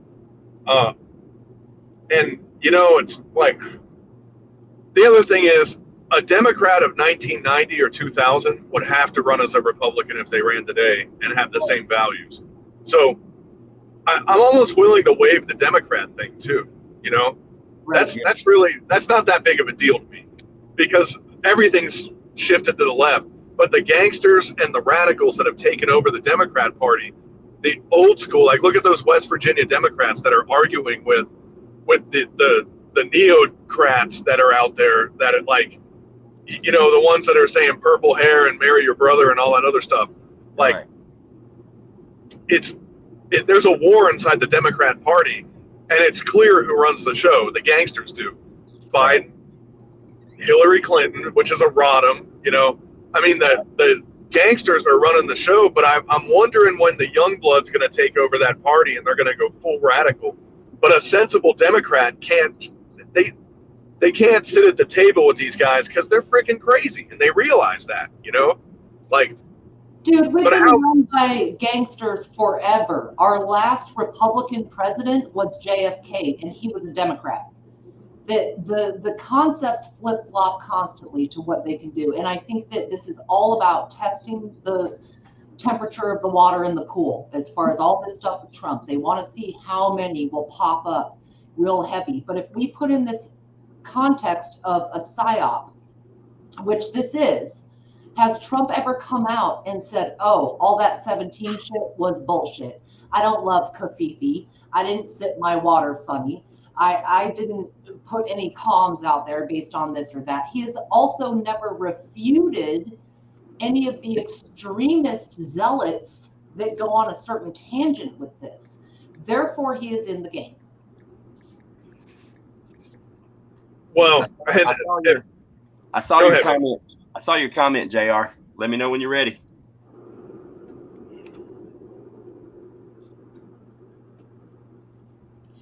Well, I don't know. I just, there's so much uncertainty, man, in all of this crap, dude, because it's like so many of these politicians and stuff, people put their trust in, and you know what I'm saying, like this guy and this guy, and this girl and what, and then you turn around and it's like, they just sell you down the river, and you just got to where you can't trust none of these motherfuckers, man. And it's like, that's why the black pill is so tasty. I love licorice. For real. I don't trust none of them. Not one. Not one. I don't care which side of the bird they're on. I don't know. Well, it's just everything is going downhill so fucking quickly, yes. And people are, they're rolling out the Fed digital payment system in July. And what that is basically, so let's say that they want to give you a stimulus check. Well, in this Fed digital payment system, it makes it easier to just, to dole this stuff out, and anything to do with all of that, it makes it easier. And then the next thing, the Federal Reserve is working on the Fed coin, like now, like they want to start implementing it before this year is over. Fed coin, and it's just like the SBB. I think, it was, from what I understand, from what I've read, the SBB was mostly Bitcoin based, or crypto based. Most all of their stuff was done in crypto, and there are some people out there that are saying that they think that it was to take down a bunch of these cryptocurrencies, because the Fed coin that's what they want. Well, it sure was a fortunate accident, wasn't it? Right. Well, yeah, that's what I'm getting at, and as much as 182 banks, they're saying now as much as 182 banks in this country, big banks, you know, good sized banks are where SVB is, you know, before it collapsed. You know what I'm saying? They're Well, right.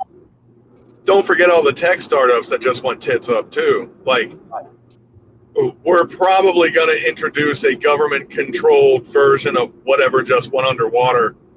Just let me take a wild stab. You know what I mean? Yeah. Yeah. 100%.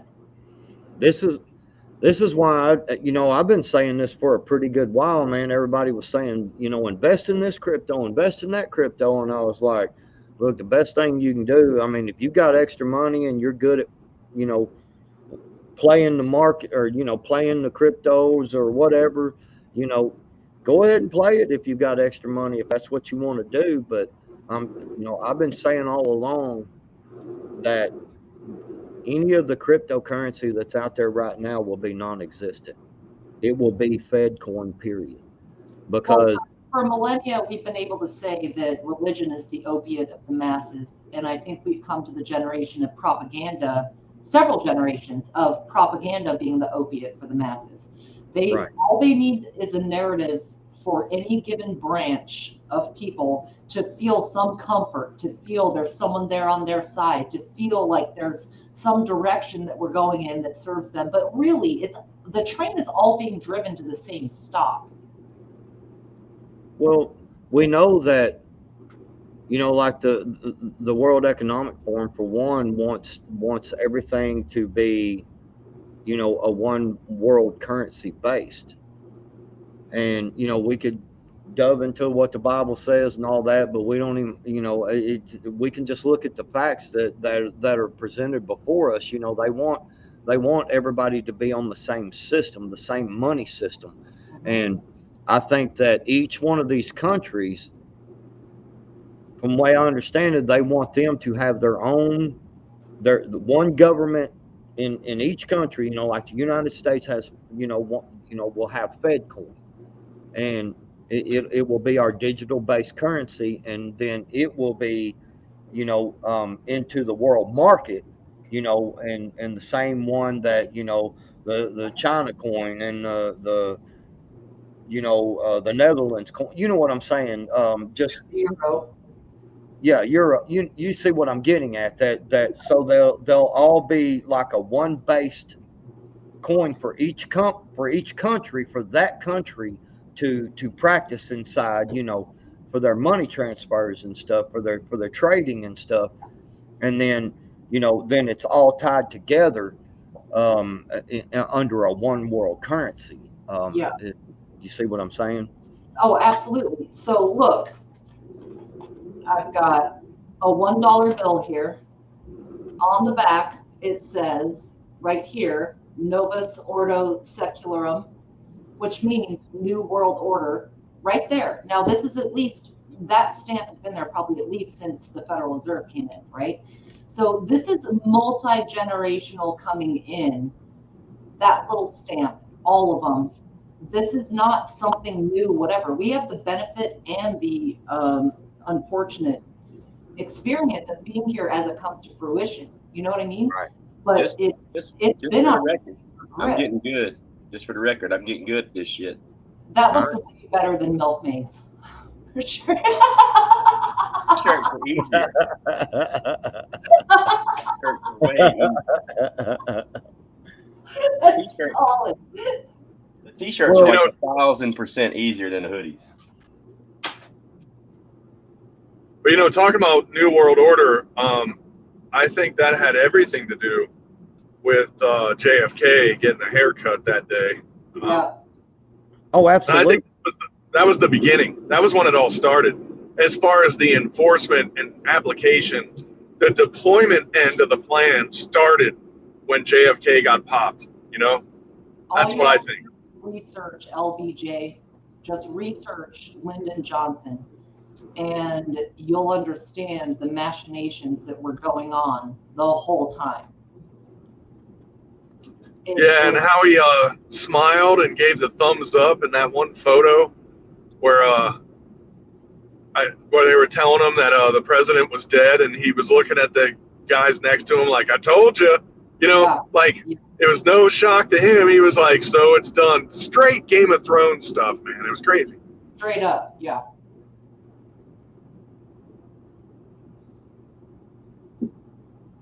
Yeah. And it's, we were telling people this was coming for years and years and years. And man, Backwood, you got it right. It's coming so fast that I never thought it was going to be like this. I knew it was going to be something I knew I wasn't going to go, that's exactly what I said, but I didn't realize it was going to be like this, Right. Well, and the thing about it is a lot of people forget that Bush Sr. stood up there and said, I mean, Yeah. like he flat out said, there is a new world order coming, and there is nothing you can do. 1,000 points of light. And then he also was caught on a hot mic, and a lot of people may not know this or remember this, but he was caught on a hot mic, and he said, if the people of the United States understood what we were doing to them, they would chase us down the road with pitchforks and take us out. Facts. There's a hot mic moment when they brought in Osama Rama. That's pretty funny too, but I'll just leave it for the people that have heard it. It's pretty good. Well, that's the whole thing, man, is that I don't think that, I think this goes so far and so deep, there ain't nothing we can do to stop it. And the reason why I say that boldly is because I do believe in the Bible and what God says, and it talks about a one world currency, and we can't stop it. That's the whole thing, man, is we're just going to have to learn to adapt and learn how to do things. You know what I'm saying? Yeah, Well, nothing can stop what is coming was totally true. Right. On that parallel, now, and this is, I guess, going to be the big question on everybody's mind, which is, how do you exist in this world and not participate? At what point is there going to be the quote unquote mark of the beast that everybody's talking about, right? And how do you get by without playing ball with that? How deep of a hole are you going to have to crawl into before this thing's over with? Selling out is no longer black and white. You know what I'm saying? There's a degree of selling out now. Native had a good point. Don't forget that Bush Sr. was in the CIA. Not only was he in the CIA, he was a director for a while, but he was in the CIA when Kennedy got his haircut. That's correct. And most people also don't realize that in Dallas at that time, there were signs stapled to light poles that said arrest Kennedy for treason. Like he was that day's FJB. There were protests, there were signs, there was stuff. Now, was that all placed or whatever? Maybe, but it was there. You can find it. The interwebs is a very deep place. They had signs up, arrest this dude for treason when he gets here in Dallas. Oh, by the way, just to rehash something for those of you that weren't here when I started the stream about my journey down this screen printing. Yesterday, I came here and tried to start screen printing. And I went upstairs and I got my mother and father. I said, hey, you want to come see my first shirt? They're like, yeah. They come downstairs. I dropped the screen down, raked the ink back once, raised it up, looked, and it looked great just for one coat. I went to lower it back down and do the second pull, and something went pop in the fuse box, and I lost all power in the basement. I still don't have any power down here. I brought my generator down here, my solar Jenny. It's what's running one shop light. Last night, the first shirt that I printed, when the lights went out, I put my flashlight in my mouth and I printed it by flashlight. The first shirt that I did last night. And right now I'm doing it off a solar generator in the basement with no power. And they're looking good. There's a way. Well, I as far as it goes for, how to deal with the situation at hand is, with the digital currency and all that. I mean, you know, like me for my little mowing business, you know, I do work for a company, you know, so you know that stuff it'll all be on a digital payment system. But when I try to do these lawns, you know, like my neighbor across the street and the guy down the street, you know, and it's like a cash deal, you know, I may even have to go into you know, either a digital payment system where it's hooked to my phone, you know, how, you know, because they've already got stuff like that. We can swipe the card, you know, put a banking insert on your phone. But you know, if I want to keep it unbeknownst to the government, you know, I might, you know, I could try to work out some deals to where I'm like, hey, you know, buy $40 extra worth of groceries, you know, get this, and this, and I'll take that as payment for mowing the yard. That'll be the type of stuff that we have to do, you know, kind of like on a bargaining deal. But man, I'm gonna be honest with you. I don't know that you're going to be able to opt out very much. You know what I mean? Yep. It's I don't know. It's just I don't know. I don't know how you opt out. I mean, I've thought about this stuff. With a little experience on the black market, you know what I'm saying? We know how to pass the goods and collect. I mean, I think it's going to strengthen the black market. I think what we're going to see is a separation of those who can afford to do everything digitally they will start to cloud up. But we're not going to see this mandatory completely 100% widespread because there still are people who do not have access to this type of technology. So we're going to see a schism in classes even further. Can we opt out and live black market? Yeah, absolutely. And we're simply going to see a bigger echo between that top tier and those of us who stay below. And that's actually a really dangerous spot to be in because that proverbial eye at the top of the pyramid that's floating above us is going to grow to where the base of the pyramid is the smallest part, not the eye, you know? Sophie, I thought you were coming up here. Well, one of the problems that I see is because of this new AI system, and you know this AI system.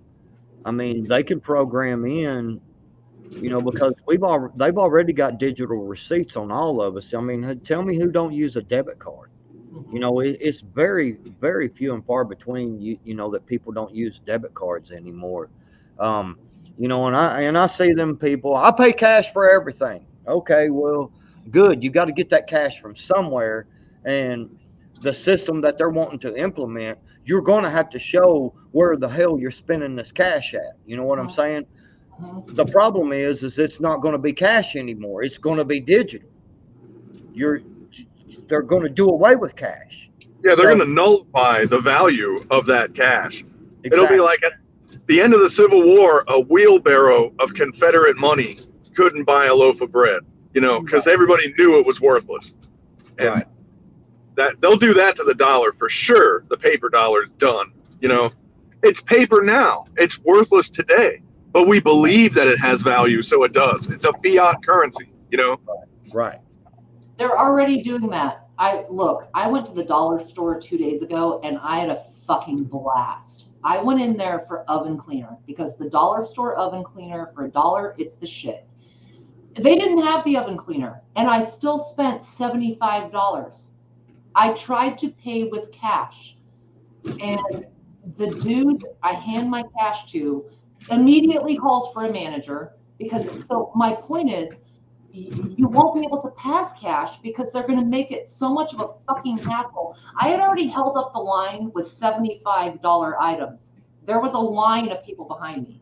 This poor kid goes to call for someone to green pen my freaking cash. And I just said, dude, don't worry about it. I'll swipe a card. I've already held up this line. It's embarrassing as shit. They understaff the dollar store anyway, right? So it's not that they're going to take away our capability to spend with cash. It's that, like me, you're going to feel like an asshole when you walk in with cash and they've got a green pen every dollar bill, you're that guy. And that social stigma, I swear to God, that will take people down to where everything is swiped. Insert here, beep, beep, beep, word. That's it. It's easier. It's faster. Well, see, one of the problems that I don't think people are taking into consideration is, especially if you got children, for instance, or, just what you do every day. People are like, I'm gonna be completely opposite. Just don't, like Madge had said earlier, well, just don't system. Well, that may be easy for a single person to do. Like say a single man. Fuck it, I'll go live out in the woods. And nobody will see me again. Well, that's all fine and dandy. But what about someone like me who has two, three children, grandchildren, and a wife, that I mean, how do I take my whole family off grid and completely be, without the system? You know what I'm saying? I mean, they're making it to where it's hard to it will be almost pretty much impossible for you to function. Um, you know, I don't know. I mean, somebody please tell me the answer to that because I think what we're going to see is representatives, just like the arm candy.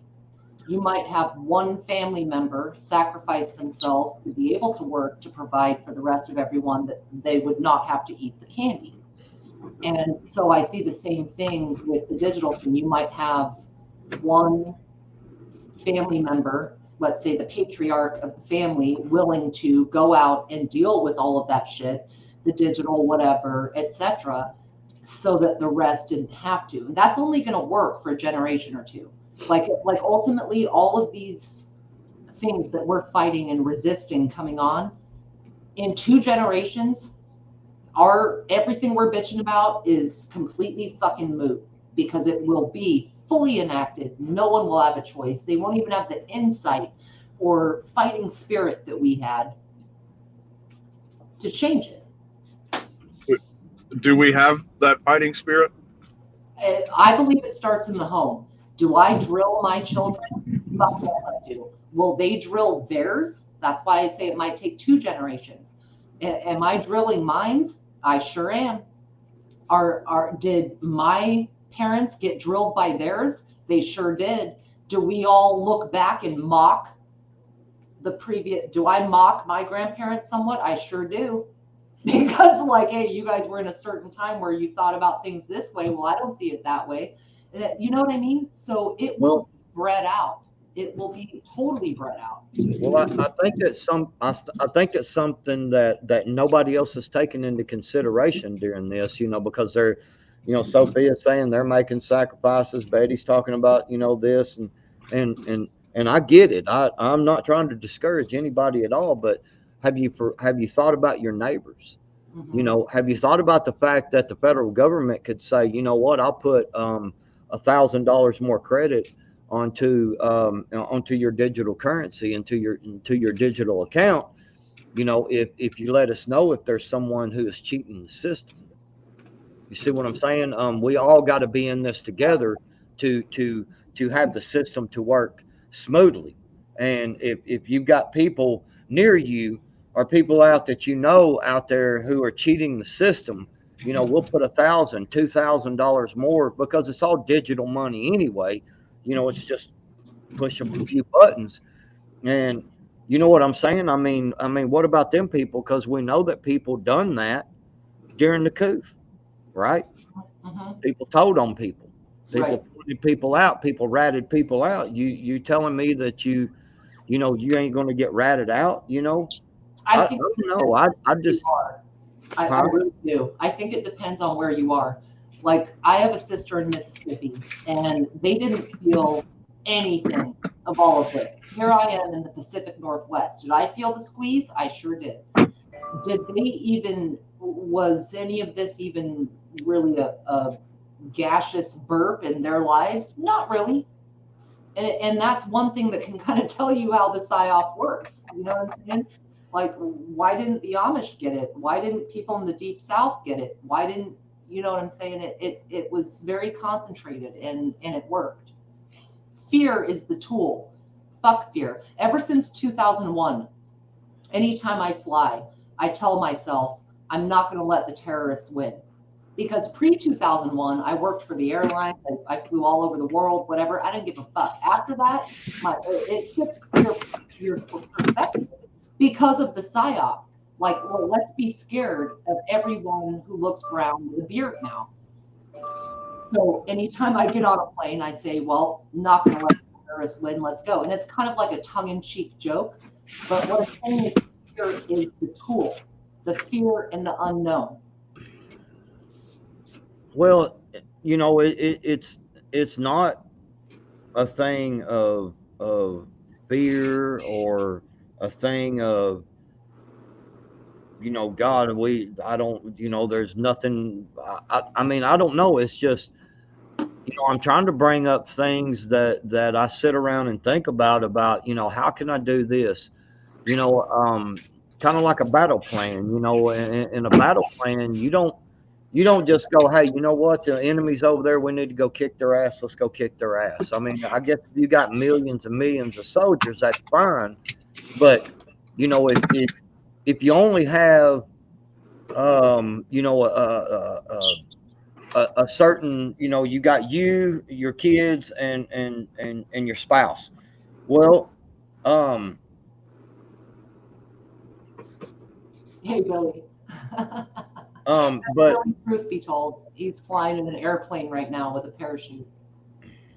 but you know, it you know, you got to make plans. You got to try to figure out everything that you can. You know, have a battle plan. And you know, when you say, okay, I'm going to do this right here, then you need to go over that plan and try to poke holes in it all you can. You know, the more holes you can try to poke in it, the better off your you know, you can plan for it. You know, because you can be like, all right, I'm ready for this. Okay, I could see where this could happen, so I'm gonna do this to be ready for that situation. All right, Does that I'm going make to be a little sense? controversial and say that years ago I quipped a phrase sort of that basically fuck planning, because every time I plan something it comes out rough. And I mean, like, look, I'm a very good travel planner, but when it comes to trying to plan the outcome of my life or the minutia therein, it never works. Right. Will always come and fuck you in the ass. Hey, So, y'all. I got to run, by the way. I'm at the house. The wife is standing out here. I don't know what she wants, but sounds like I'm going to be busy here in a second. So I'll talk to y'all later. See you, Bushido. bye. Yep. All right. Take it easy. See you later, everybody. So I think there's value in the planning, but that also dredges up expectations. Like, Right. you're planning for this, planning for that. Expectations will trip you up. So to me, it's more like kind of be ready for as much as you can, as opposed to one specific thing, you know? Well, you know, yeah, you know, I'm not going to give up. I'm going to fight this bitch tooth and nail. Everything that I've got and everything that I can do. You know, I mean, it is what it is. But you have to, you know, you have to understand what is coming. You know what I'm saying? You have to understand that, you know, it's, you know, living off grid is fine and everything, but god dang, they got satellites that can read the fucking cigarette package in your pocket. You know Right. what I mean? You can't hide. I mean, Nope. that's the point. People are not understanding this. You know, I see people talking about, man, I live out in the middle of nowhere. Nobody will ever know where I'm at. Bullshit. Right. Bullshit. You know, I If mean, they're putting off a heat signature, they're going to find you. exactly. And I mean, how do you not put off a heat signature, you know, from a whole structure? You know what I mean? Yep. And I mean, it just seems like to me you'll be able to resist for a while, but I think it was Milkmaid that said a minute ago that for us 30 plus basically, um, yeah, not screwed. Well, maybe a little screwed, but can't let that stop us at the point we think generational. It's not for us anymore, and that's what I'm saying. I believe we can. I believe we can. Us folks. I believe we'll be able to resist and fight. I think it'll take enough time. Because you got to understand, there's 350 million somewhere abouts people in this country. So this is not going to be an overnight thing. It's going to take time. Yep. And you may be able to buy some time.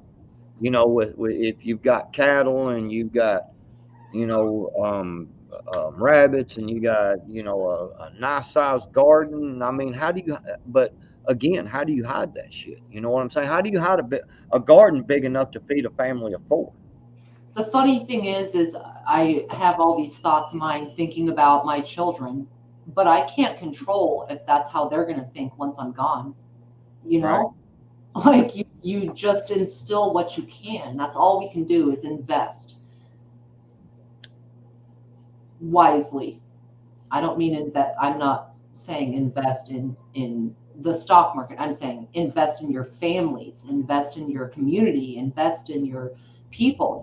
That's more or less the best return on the time and money put in is into the people. But we can't control in 20 years, 30 years, 40 years when we're gone. Sophia, where you at, girl? What's up, Northern Girl? But yeah, I don't know. I don't know what to, I mean, I'm just going to keep doing what I do. I'm going to plant a garden and Yep. do everything that I can do. When it's hunting season, I'm, like I told my cuz last year at the end of this last hunting season, I was like, man, we should have just crappie plopped the hell out of all these damn deer. Screw it. It didn't matter if they were, big fancy, what I'm saying, big trophy bucks and all that. Screw all that, Right. I mean, there's some options and stuff. I think it'll take a long time and everything, but I think the ultimate thing, is we can't stop it. We're gonna have to work around it the best we can, and the only way to try to figure out how to work around this stuff is to talk about it, and to get ideas from each other and stuff. Who's Billy? Billy, truth be told, Billy's an old friend of ours, Ghost. I know Billy. Ron Days. He's fun. What's up, Billy? Hi. You better behave, Billy. Hello. What's going on, William? Well, as a side thought, a little bit of a squirrel on everybody with this topic, right? We talk about, well, are my kids going to pick up what I teach them? Are their kids going to pick up what I teach them? I'll tell you straight up, my canning inspiration was my great grandmother, who we would do cherries and different fruits, and we would water bait them, right? And if I had not been instilled with that as a little girl, of like, okay, we're going to put this huge pile of fruit on the counter, we're going to clean it up, we're going to process it, we're going to get it into this water bath, we're going to preserve everything that we've got, every resource, it could have been lost because my parents were not as big into that as their parents and grandparents. So what I'm suggesting, all of you, is don't underestimate your voice as a grandparent or a great grandparent or whatever, because that's what ultimately led me to, starting to try the canning and the jarring and all of that stuff to preserve food. Was easily 2 generations away. So we do have that accountability. We do for the future. Hey, I got to run in here and do something real quick. I'll be right back here in about 5 or 6 minutes. Okay. How you doing? You slaughter any pigs lately? Well, first off, I'm not a William.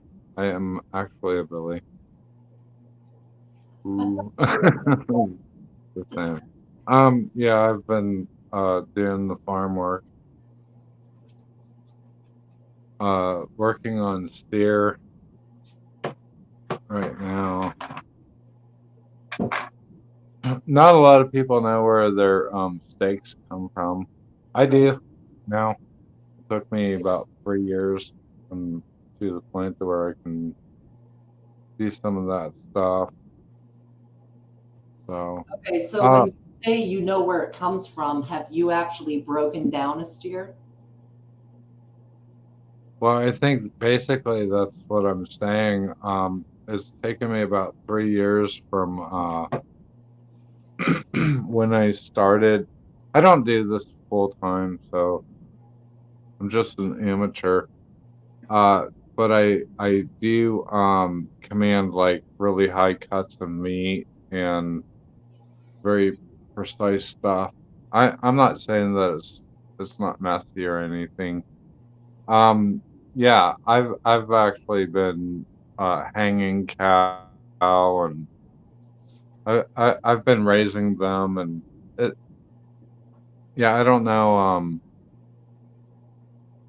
I know where pretty much every single steak from a cow comes from now. It's taken me 3 years to do it. We've butchered multiple cows. I'm not on a farm that we have like 100 cows or anything. We've been doing about 3 or 4 a year. So it's kind of hard to do.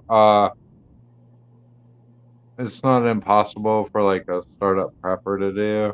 You know, that's where I came from, Virginia. You should know that. I Well, don't yeah, I know. want to hear your We've progress. we've talked about it. I mean, there are a lot of chickens and geese and shit and whatever going on now. It's not like a commercial outfit, but I'm pretty comfortable. I'm pretty happy. We're doing a really late cow this year. Um, Weather's getting pretty warm, but you know, it's all happy. I'm happy. I've actually been rebuilding telephones and crazy shit. It's just Are you off the one of wall. those dudes that has like 300 old cell phones in your oven for the gold? What's that? Are you one of those dudes that stashes cell phones, old cell phones for the gold? Like the Oh one no, thing of gold? absolutely not. I buy the most expensive cell phones and I smash them and then I don't want to buy a new one. So I don't even want to talk about that. I Just tell you what, regular guy. Roots. The white on black with the hoodies and the t-shirts is pretty cool, but I got money on it. I think the white hoodies with the black ink is gonna blow up. I think the black on white is gonna look really Why does good. my hair look so stupid in this picture?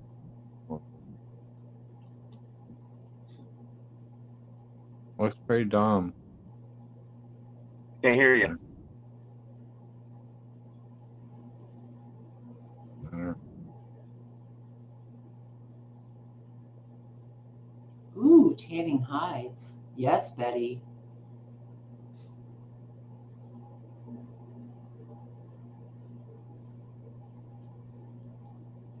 So Billy, how you been? You still fly to Montana for cigarettes? Wyoming, Idaho? I've been smoking a pipe, so I have to fly all the way to Idaho Falls. You know I have to tease you a little bit. Hey Nick. Hey, you guys. What's up, girl? Hey, I'm so excited. Sorry. Dude, no doubt. I'm with you. I don't like this hat. I've been listening for a little bit, but I was putting in a grocery order for a few things, and we were out and about and running errands, and I'm freaking out, and I'm like, oh my god, gotta get all my stuff together. I'm just saying, I'm so excited for this whole rendezvous thing. Yeah, it's gonna be fun. Shirts are looking good, y'all. These shirts are Looking looking good. good. Nice. I heard you say that the white See, I've been listening. The white hoodies with the black. Okay, I'm just gonna order the shirts afterwards because I saw the thing the other night where you were kind of behind the, I'm way behind the 8 ball. Yeah, I know, and it's fine. I don't need one at I mean, but I'm gonna order one afterwards. Like I am because I'm gonna be there. I think the white hoodies with the black ink is gonna just kick hard. Okay, well, I'm gonna check it all out, and I'm gonna order one and give you time to catch up. Yep. This is fun. I'm having a blast doing this. Yeah, awesome. you seem to be hitting your stride now that you've gotten a I'm few. knocking these shirts out now. Mm-hmm. The t-shirts are way easier than the hoodies.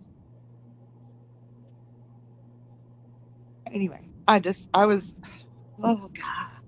Yeah, I've been trying to sort of packed and ready to go. Like, I mean, we're talking like few 3.5 days. We're all gonna be. Yeah, few days. That's what I'm saying. I made this little stupid video today with this dog that comes to visit from a couple streets over. But I'm like, I gotta sort stuff out in my garden. I'm trying to do this, do that, round up my stuff and pack it all up. And like, oh my God. I went from flying to driving, so it's a whole different scenario for me. Oh, this shirt is good, y'all. That does look good. Nice. Look at that. Yeah. Oh yeah. I'm definitely gonna need one of those. I mean, not right now. After the fact is fine, but I'm definitely gonna need a shirt or a hoodie or a something. If I drive from Texas all the way there, I'm gonna order a shirt or a hoodie or something. Oh yeah. Yeah. Oh yeah. I feel so much better. I changed my hat. Oh, good. Hi, Virginia. Hey, Billy, are you yourself now? Like you changed your hat? I was all bummed out. Now I'm all good. Oh, Sorry, guys. I like being a downer. Now I'm an upper. Coffee is good. Sorry, cutting you off. Man, too bad. In, Billy. That'd be fun. What's that? Too bad you can't fly in on your Cessna. What do you mean? I'm just saying, we're talking about the meetup. What meetup? Oh, never mind. There is no meetup.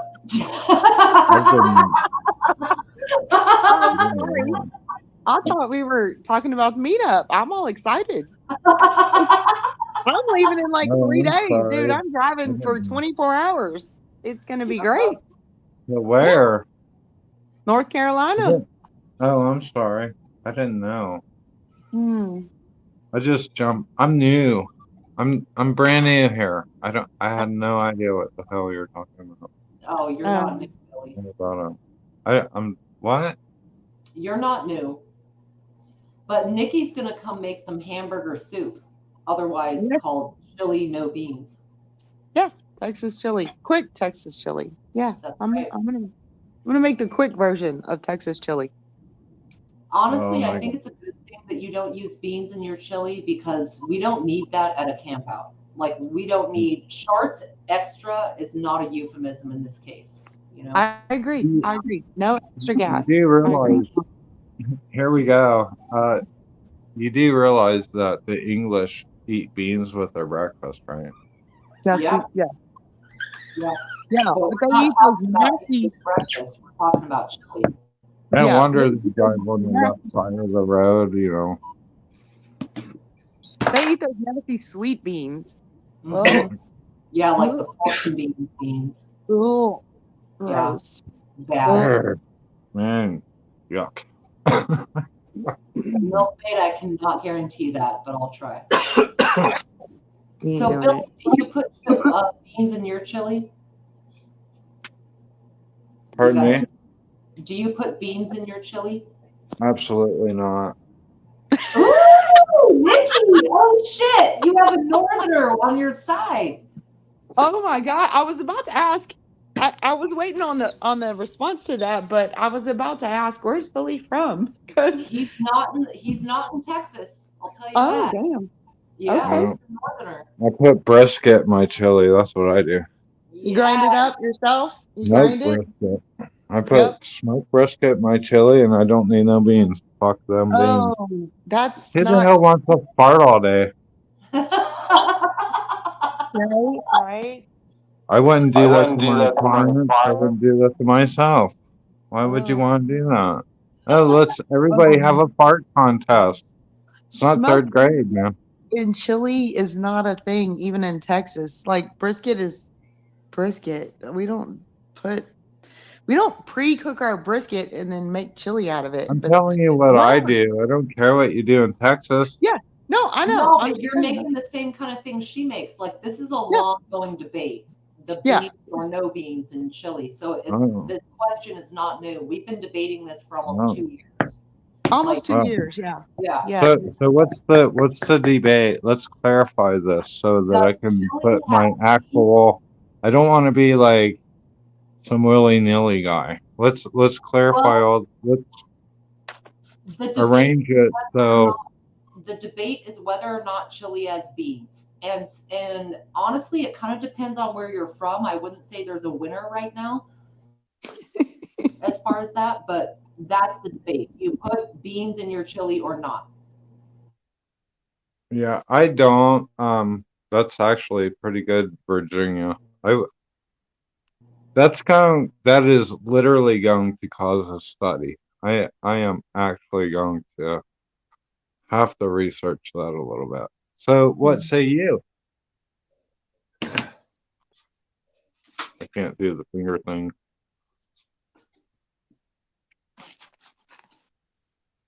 Go ahead.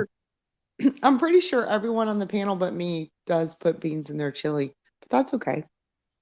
Except for I you. do not put beans in my Well, chili. I'm I sorry. mean, aside from you and I'm saying everyone else on the panel, I'm pretty sure they do put beans in their chili, and that's okay. I'm Yeah, not saying I think they're yeah, retarded. I'm not saying I wouldn't eat it. Of course I would, but we just don't put beans in our chili down here. You would eat my food. I'm sure of that. Who did we lose? We lost somebody. Shit. That's funny.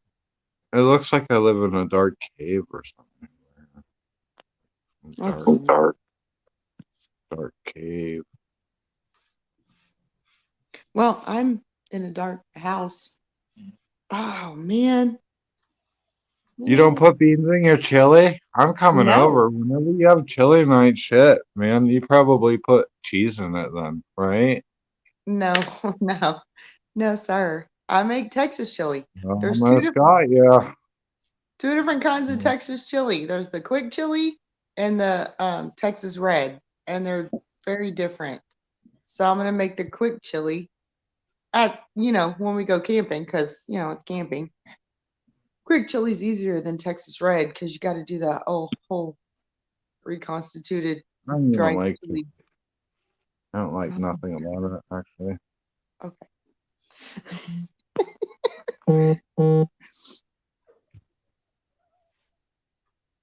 Oh, she froze. She'll be back. That's who we lost.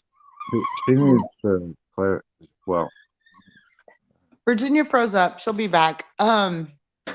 Yeah, no, I mean, here in Texas, we have, well, depends on what portion of Texas you're from, but primarily we have two different kinds of chili. We have Texas red, which is chunks of meat, and then we have like a quick version of chili with ground beef. So, but neither one of them have beans in them. Like if you go to a chili cook-off in Texas and you put beans in it, you're disqualified.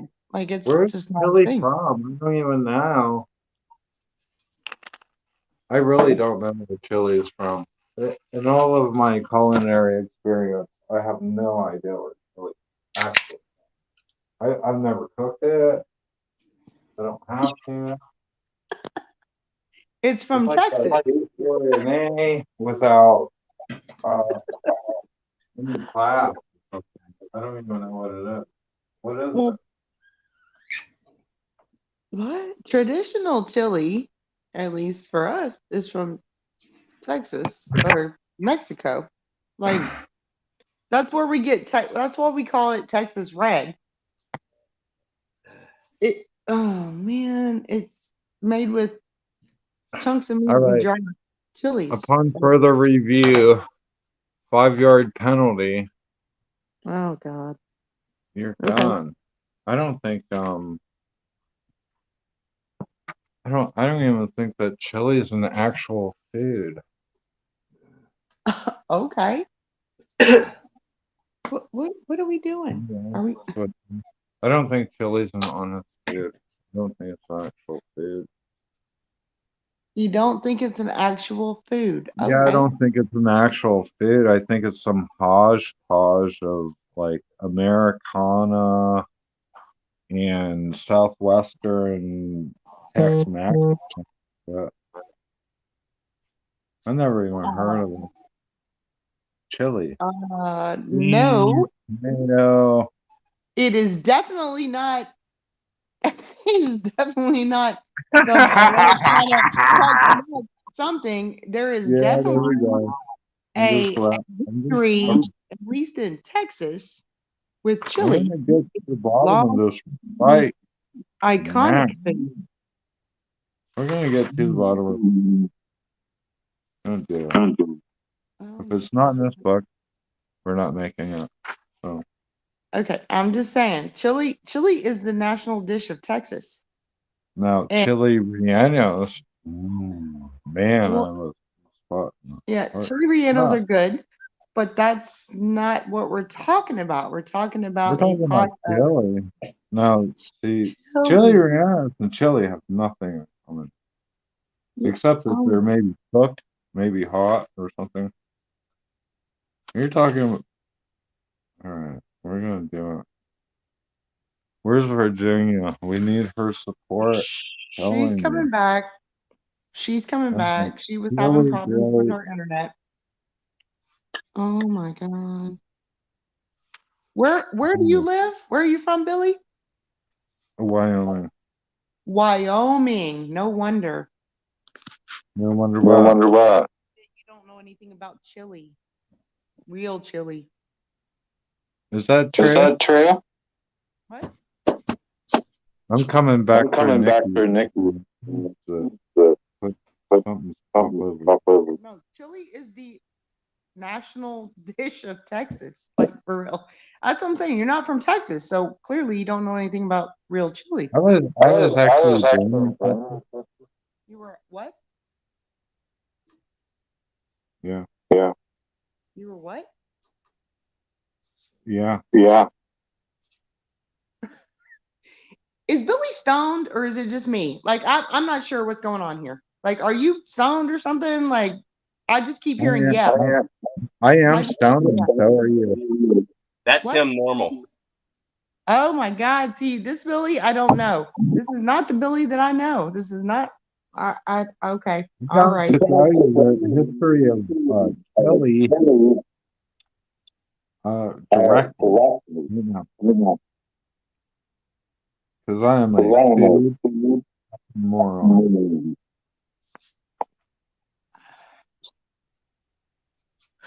Look at you, go Ghost. You're just rocking it. You are knocking them out. That's awesome. I know. You're on. It's crunch time for you, son. You're like, oh my God. I'm kind of freaking out because we only have like 2 or 3 days before I leave to head there. So I'm have lists going on in my head. I need to take, and you know what I'm talking about. When you're packing to leave and go on a trip, you're like running through lists in your head. I've been doing that all day. Yeah, I still got to get the rabbit situated. Oh, I'm bringing rabbits. Hey, Hey. I have 5 rabbits, and they're full. I want to say 4. They're going to be 4.5 weeks old. But I'm bringing them. I'm bringing all 5, and I know you're bringing rabbits specifically for people. But I did talk to Milkmaid, like a week ago. I mean, I've talked to her a couple times, but she was talking about maybe her daughter wants to get into rabbits again. So I'm bringing the babies that I have because they're eating their pellets and they're drinking water and they're doing all that, right? Oh, hey, Milkmaid's in the backstage, I think. Anyway, so I'm going to bring them, and so I'm bringing them to just give them away to like you, Native, Milkmaid. I definitely want one because I want some more new jeans in my. Right, because I remember a while back you said you didn't have white ones, and these are a California Rex mix, and the mom's a California Rex mix, so they're white with the gray ears and the red eyes, and so I was like, dude, I am taking rabbits, so because I think it would be super cool to give like you a rabbit and you have a Texas rabbit in the mix and all that stuff, and because we've been doing this for a long time, so I'm bringing them. But I'm not bringing them to barter trade. I'm just giving them to whoever, is doing rabbits. That is All right. Yeah. So You ready about? you're bringing I'm rabbits? not ready. I've been wanting to get a Rex. I've been wanting to get a Rex. We got baby goats and baby lambs and stuff. You're echoing, Billy. That's cool. But this is this particular mom is a Californian Rex mix. So that's what you're gonna have. Californian Rex mix. But they're white with red eyes. I'll breed them with my New Zealand Californian mix. That'd be cool. That'd be super cool. I'm getting a chinchilla from the lady that I helped start her rabbitry too. So I have chinchilla, Rex, Californian, New Zealand blood all together. Nice. You'll have like a trifecta. Yeah, hopefully get some good pelts out of that. Yeah, I'm just saying, isn't it going to be super cool if we get a Texas Californian Rex mixed rabbit into ghost breeding program? I think that'd be awesome. Yeah, baby. Mm-hmm. So. All right, Nikki. Yep. So when you check the temp, what temp are you looking for? 280. Okay. Because I've been watching. You've been like really chugging away. Yeah, he's 280 for what? I got work to do, baby. 280 for what? What are you looking at? He's I'm curious. So What? I don't want to be. these are the t-shirts that he's making for the rendezvous, the meetup that we're doing. Oh yeah. He's got a press. Nice. Yeah. Oh wow, that's Pretty cool, cool. yeah. How many Yeah. of you know? Huh. Say how many? Yeah. Well, are you over what? 40? 30. 35. 35. Very nice. Hey Nikki, I think you got to go now. It's me? Yeah, when your thing lights up. I have this Maybe it is him. I don't have anything else on. Nothing. Oh, I well, have this retarded chicken. Hmm. Do you hear what I'm saying? yeah. Okay, so I got this retarded chicken, and I take them over to the water that I put them in the duck pen, right? Mm-hmm. Because the chicken pen would kill them. So I threw them over in the duck pen, and what I did is I pick them up every morning and I put them over in the water, and then I put them back to the flock grain food every morning, back and forth, back and forth. If I had him, they would have killed him. I go, he's retarded. He's like, what would they say? Well, yeah, that can be fun. Hey, Milkmaid. Yeah. I'm gonna hop out and come back in. If I don't have anything else on, but apparently there's something weird going on. So I'm gonna hop out and come back in. Yeah, that's cool. When he's talking, when Billy's talking, my icons lighten up, which makes no damn sense to me. So I'm gonna hop out and I'll be back. Okay. It's the fads. The fucking fads. It's the fads that they're looking for you. Oh yeah. Maybe. I don't know. Fuck, I don't care. Mm-hmm. I'm just doing farming. That squeegee process is kind of fun. I'm not gonna lie, that has to be a little bit fun. Huh? When you squeegee across. It is kind of. You're actually making a t-shirt? Yeah. Yeah. I designed Dude, it. that is, I designed it. I did all the computer work. I did all the printing, everything, all of it. dude, it looks really, really sharp from Thank you. actually This is my first. actually it looks really sharp. Thank you. I'm looking through a phone and it looks really sharp. That's Thank what's impressing me. Mm-hmm. It's very clean. I like Right. it. It looks really well.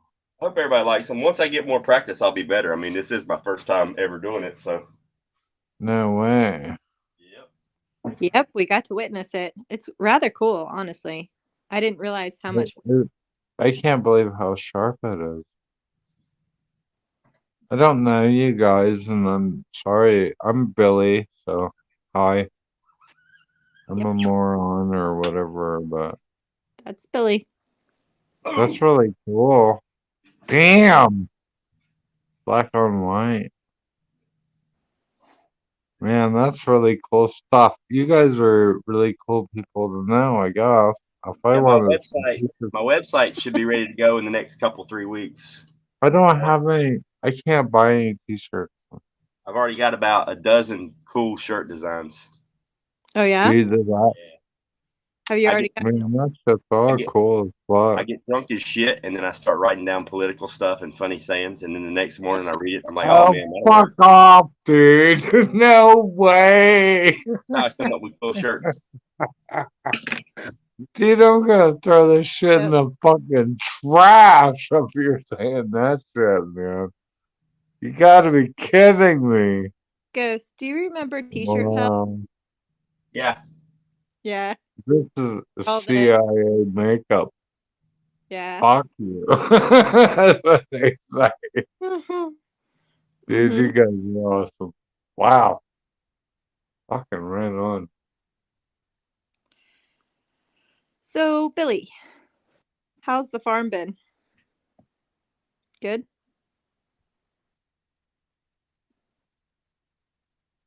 Uh-oh. Did we lose him? Like froze. Oh, there he is. Yeah, I think so.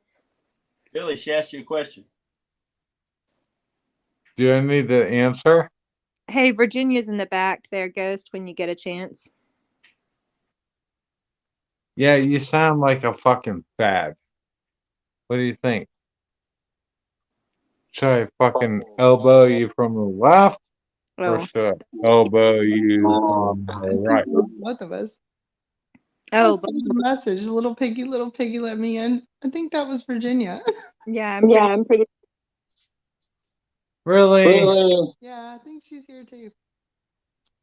Jeez, you guys are dumb.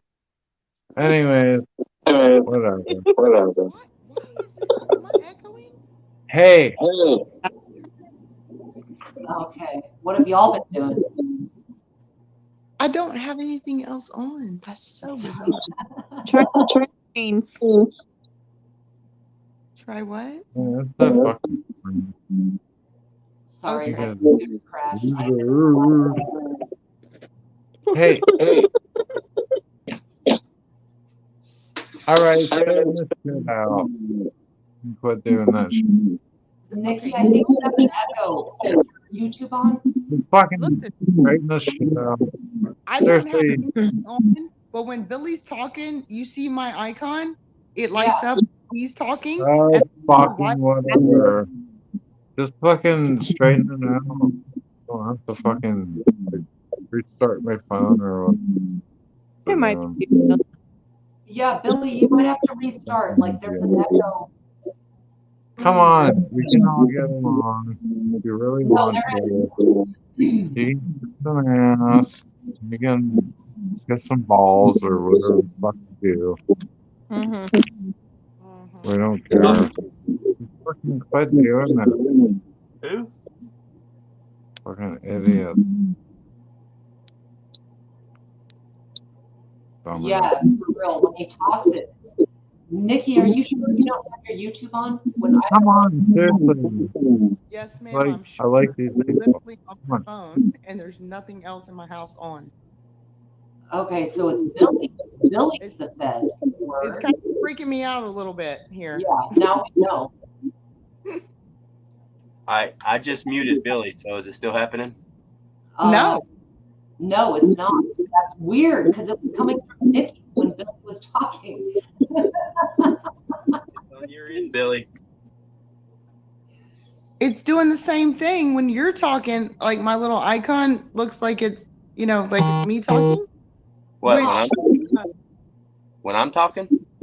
no, when anybody's talking, it looks like mine, which is totally weird because I'm literally sitting in my living room with nothing on but my phone. I'm sitting on my couch talking to you guys on my phone. There is nothing else on. I don't have anything else on.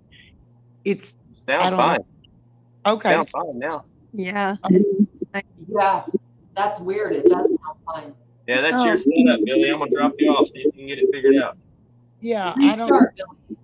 Dude, I have no idea what was going on, but like that's why I said every time he was talking, I could see like my little icon thing going. I was like, why is that happening when he's talking and I'm not? And that's why I dropped out and came back because I'm like, I don't know. Yeah, I saw the same thing. That was weird. It was bizarre. It was kind of freaking me out a little bit. Not gonna lie. Okay, so did it stop? Up. I don't know. It's still going when I'm talking.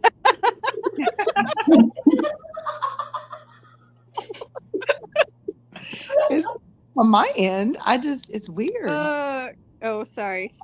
I know that was funny.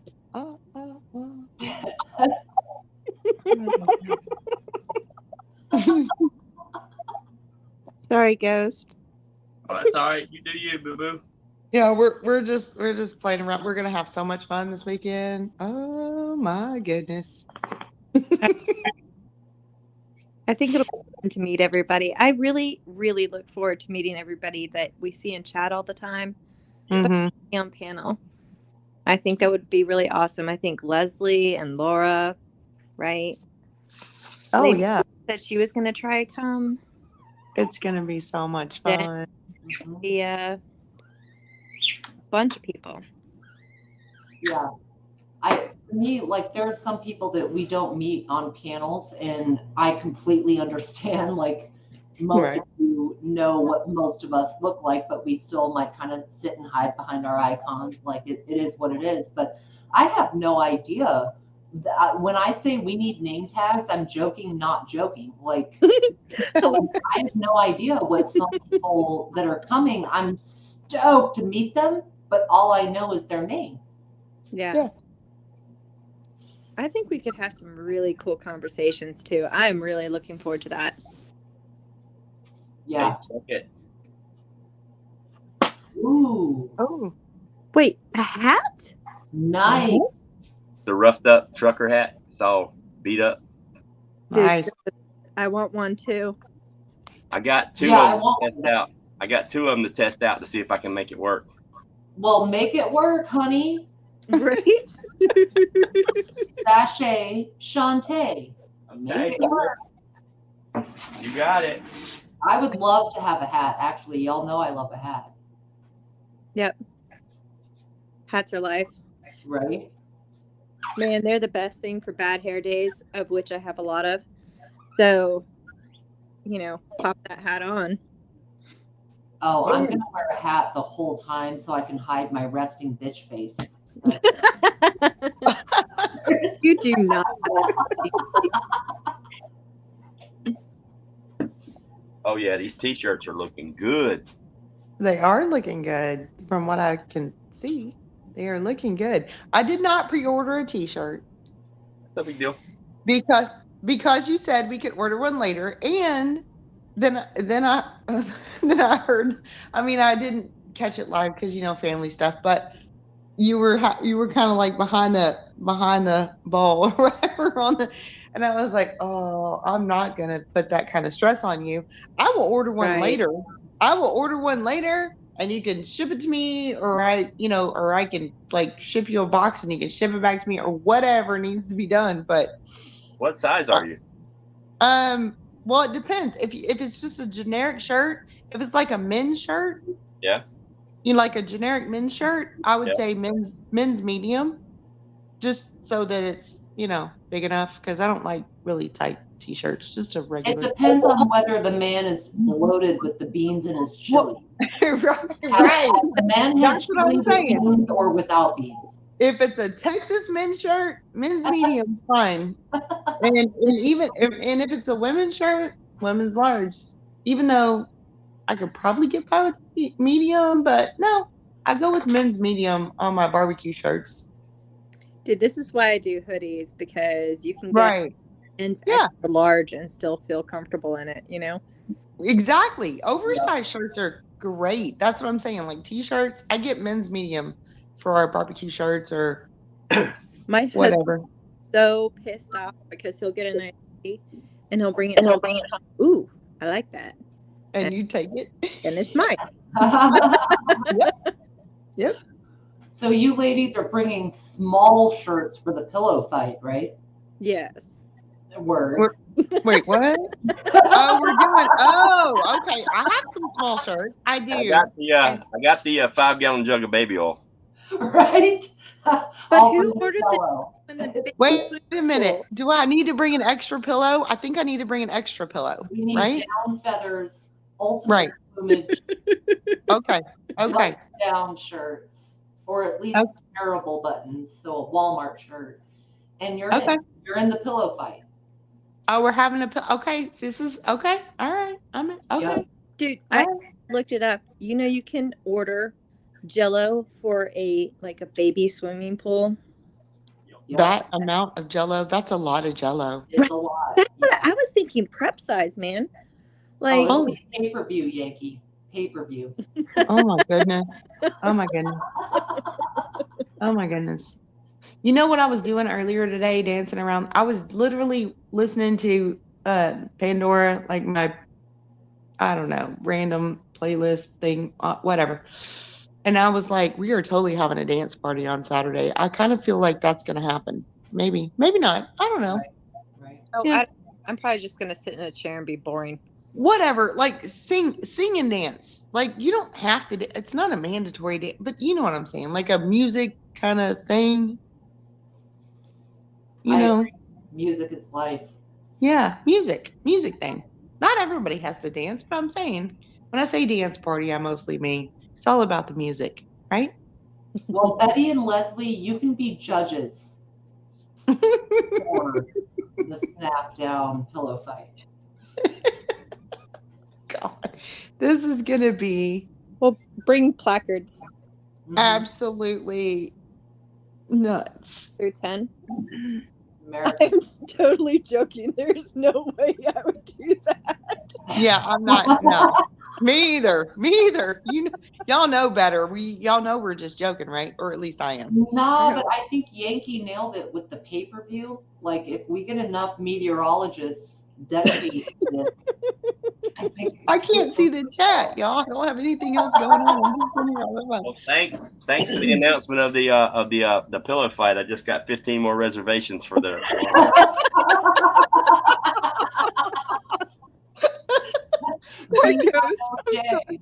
I mean, I'm not saying we won't have a pillow fight, but the Jello in the swimming pool, that might be a little much for me. But whatever, we'll see how it goes. Holy crap! That's for sure. Oh my goodness!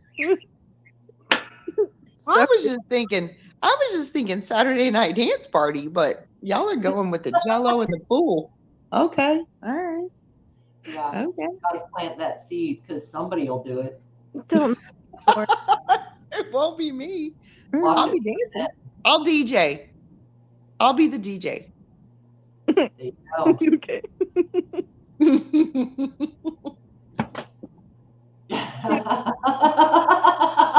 Right, Mad Chad? He's like, Oh. well, I guess I'm making plans now. See, Oh, Tiger, we don't need a stripper pole. We've got trees. We have we wood got trees. everywhere. I gotta turn on my TV now because I can't see the chat. See, I was making sure, like I was literally sitting here with nothing else on, and y'all were like, "There's a, it wasn't me, But I'm turning it on now. But I'm gonna turn it on silent. Anyway, I have to see the chat.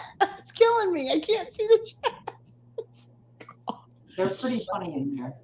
Oh, chat's They're always already a bookie. dude. Chat's always the way to go, man. Like. Hundo. I just got told to shush, so I'm moving outside. Did we get sold the shit? Chat's always where it's at, man. Just saying. Oh, I didn't even look at chat. What are they saying? I don't know. I'm trying to pull it up now. So far, all I've seen is that Cherokee volunteered for the solid line. That's all I've seen so far. Tiger wants to know who's bringing a stripper pole. We don't need No. a pole. We have trees. We That's have what she trees. said. Those Yeah. Stop things are getting dangerous. splinters in all the wrong places. Whew. All right, if that's the case, if you guys are using a tree as a stripper pole, I will volunteer myself as a splinter removal artist. Okay, you know what, Mr. Magic Mike? You can show us how to do it. Why don't you give us a demo? I'm retired. Y'all don't even know he is champion. I'm retired. Yeah, you're not retired. Uh-huh. Amazon Mad Shed. Look it up. It's hilarious. Okay, I get it. Trees. I'm dead. Sorry. Dude. Yeah, Man, that's not happening. it's funny. People talk mad shit when they're behind a phone camera, this, that, whatever. But when you actually get there, I said we were gonna have a dance party on Saturday, and they're like, maybe not. Yeah. Oh, you know, boring. All I right. will totally dance. I ain't afraid. This is the last black. This is the last shirt for the night. This is the last black one. Tomorrow I'm doing the white ones. Nice. Look at that. Well, Look, I know. You are rocking those shirts out. Like, that's awesome. Fun. Yeah. pump it out like a professional. That's perfect timing. 'Cause I'm about dead. I've been moving all day long. Right? Yeah. I have so much to do in the next 2 days before I leave. Oh my God. I'm so worried about my garden. You know, right? Nikki, Am that's why I am didn't start seeds, because I knew that if I left, they'd all die. So, That's what I was saying. I'm like freaking out a little bit. I'm like, oh my God, my garden. I'm going to be gone for like 5 days. I know it's only a weekend, but for me, coming from Texas, that's like, 5 days, not just a weekend. Because I got to get there and I got to get back, and it's. well, I'm gonna leave early, go down and see my daughter, because she's in Carolina, spend a couple days with her, even though pretty much I'm only going to be able to see her at night because she's working. But go see her and then be able to come up. Right. And I have a friend in North Carolina that I need to pick up something for, so hopefully that will work out. I can meet that person. So yeah, that'd be awesome. Yeah. But still, you're still in that part of the country. I'm literally coming, for Virginia. She's flying from all the way across the country. I'm only driving from halfway across the country. Halfway. I mean, it's going to take a lot of us a long time to get there. My travel time overall is 12 or 13 hours. There's quite a few people, whether driving or whatever, that it's going to take that long. It's a rough go, but I think it'll be worth it. I think we're all going to find some interesting friendships and connections. It's different when you can see people and sit and share a meal and break bread together, as they say. Mm-hmm. Right. It's about a 24-hour trip for us. Right. 24 hours. Y'all need to get halfway through. with the Seriously, that's stop, you know, like with the stops to go pee and grab a drink or what, you know what, take a break, stretch your legs, go pee, this, that, whatever.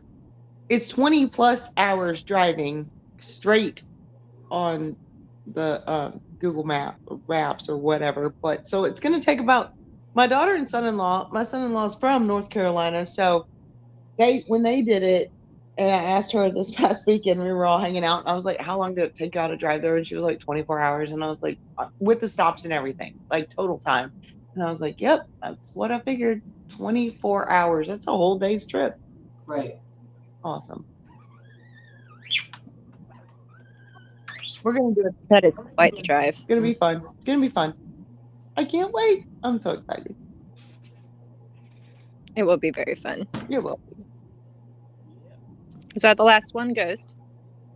I think it is. Nice. How many? The last black one I've got, I think 10 or 15, maybe 9 or 10 white ones to do tomorrow night. Well, that didn't take too long. That was all right. Yeah. No, once I got on the shirts, I was rolling. That was okay. So 2 hours, 50 minutes. Is that right? Yep. Not bad. Plus, you know, probably a good half hour of bullshit and talking to start with. True. Mad chat. That Right. doesn't work for ladies. Mad Chat dipping his stick in the Gatorade bottle. Pee and bottle. Okay. That's a little There you difficult. Unless you have a shiwi or something, that's a little difficult. Dude, I have seen the shiwi. I have held it in my hands. I have never used it. And I still don't think it's practical. I don't either. That's what I'm saying. Unless You know you what I'm saying? have a shiwi. And a shiwi, that's not even you can't Dude. even, I feel like a shiwi wouldn't even hit a water bottle. You would have to have like a big Gatorade bottle with a wide mouth or something. Yes. I just don't feel like that's, I don't feel like that's practical. I'm not gonna lie. If somebody brings that for the gift exchange, I will die laughing. Yeah, Mad Chat. The only thing for women is that you have to lick the outside of it like one of those shower stoppers where you're like, that's the only way the Gatorade bottle works for a female. I'm just saying. You Yeah. I just pop squat, you know. Right. Well, we've had this discussion in the past. How do you not pee on your ankles? I mean, You should clear this with Ghost first. Okay, you know you can do this if you're driving a truck. You know you can open the door in the truck and sit on the side, but you have to put your feet really far. You do. You do, exactly. Yeah, no, I do. I've done this a million times. Yeah, maybe not a million, but like 100. Like you have to sit with your butt like right on the edge, and you put your feet way out and spread apart as far as you can. And then there's no splash on your ankles. Like there's the ankle splash is the real struggle, dude. Even if you have good spreadage and nice ankle distance, you still have that reverb from to the ankle. There's a technique. I'm telling you, I can show There you is how a technique. Yeah. Yeah. But we don't have the advantage of men that can piss on trees. We don't have. I mean, I've seen a few videos of some ladies that could really direct the stream. Yeah, I can't do that. No. I have to. No. Oh, dude, I'm having to mute myself. How did I even meet you people? At least we're willing to go camping. Okay, you met some women that are at least willing to go camping and like pee on the side of the road to, get there or whatever. But we're just talking about our technique. I mean, it's a thing. Like, did you want sissy women that had to have a full bathroom and all the foo-foo stuff? I've never pissed on my own ankles, sir. Yes, I have. Probably gonna need therapy. Have I had to build a direction? Yes, I have. He's gonna need therapy. Therapy after this meetup. He said, "How did I meet you people?" Oh, okay. Trust the science, man. Like attract like. This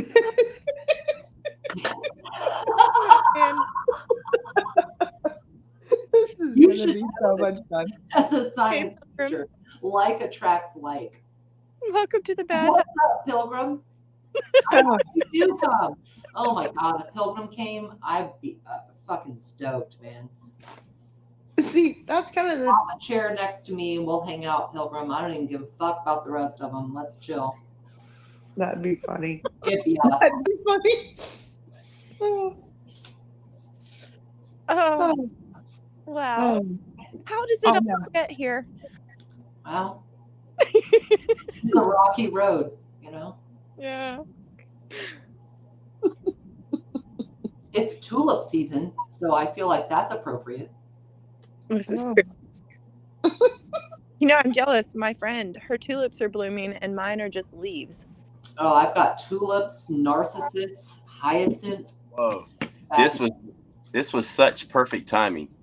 Like 2 hours, 56 minutes, and 4 seconds, and my phone is down to 5% battery.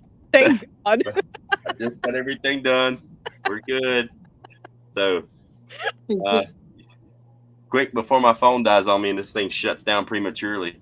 Thanks everybody for hanging out. I appreciate it. Hopefully I'll see you tomorrow.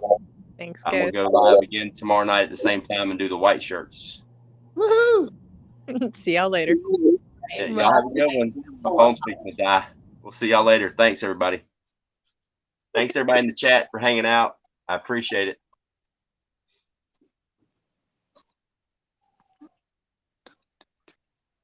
Oh, that's funny. Thing won't even let me turn it off.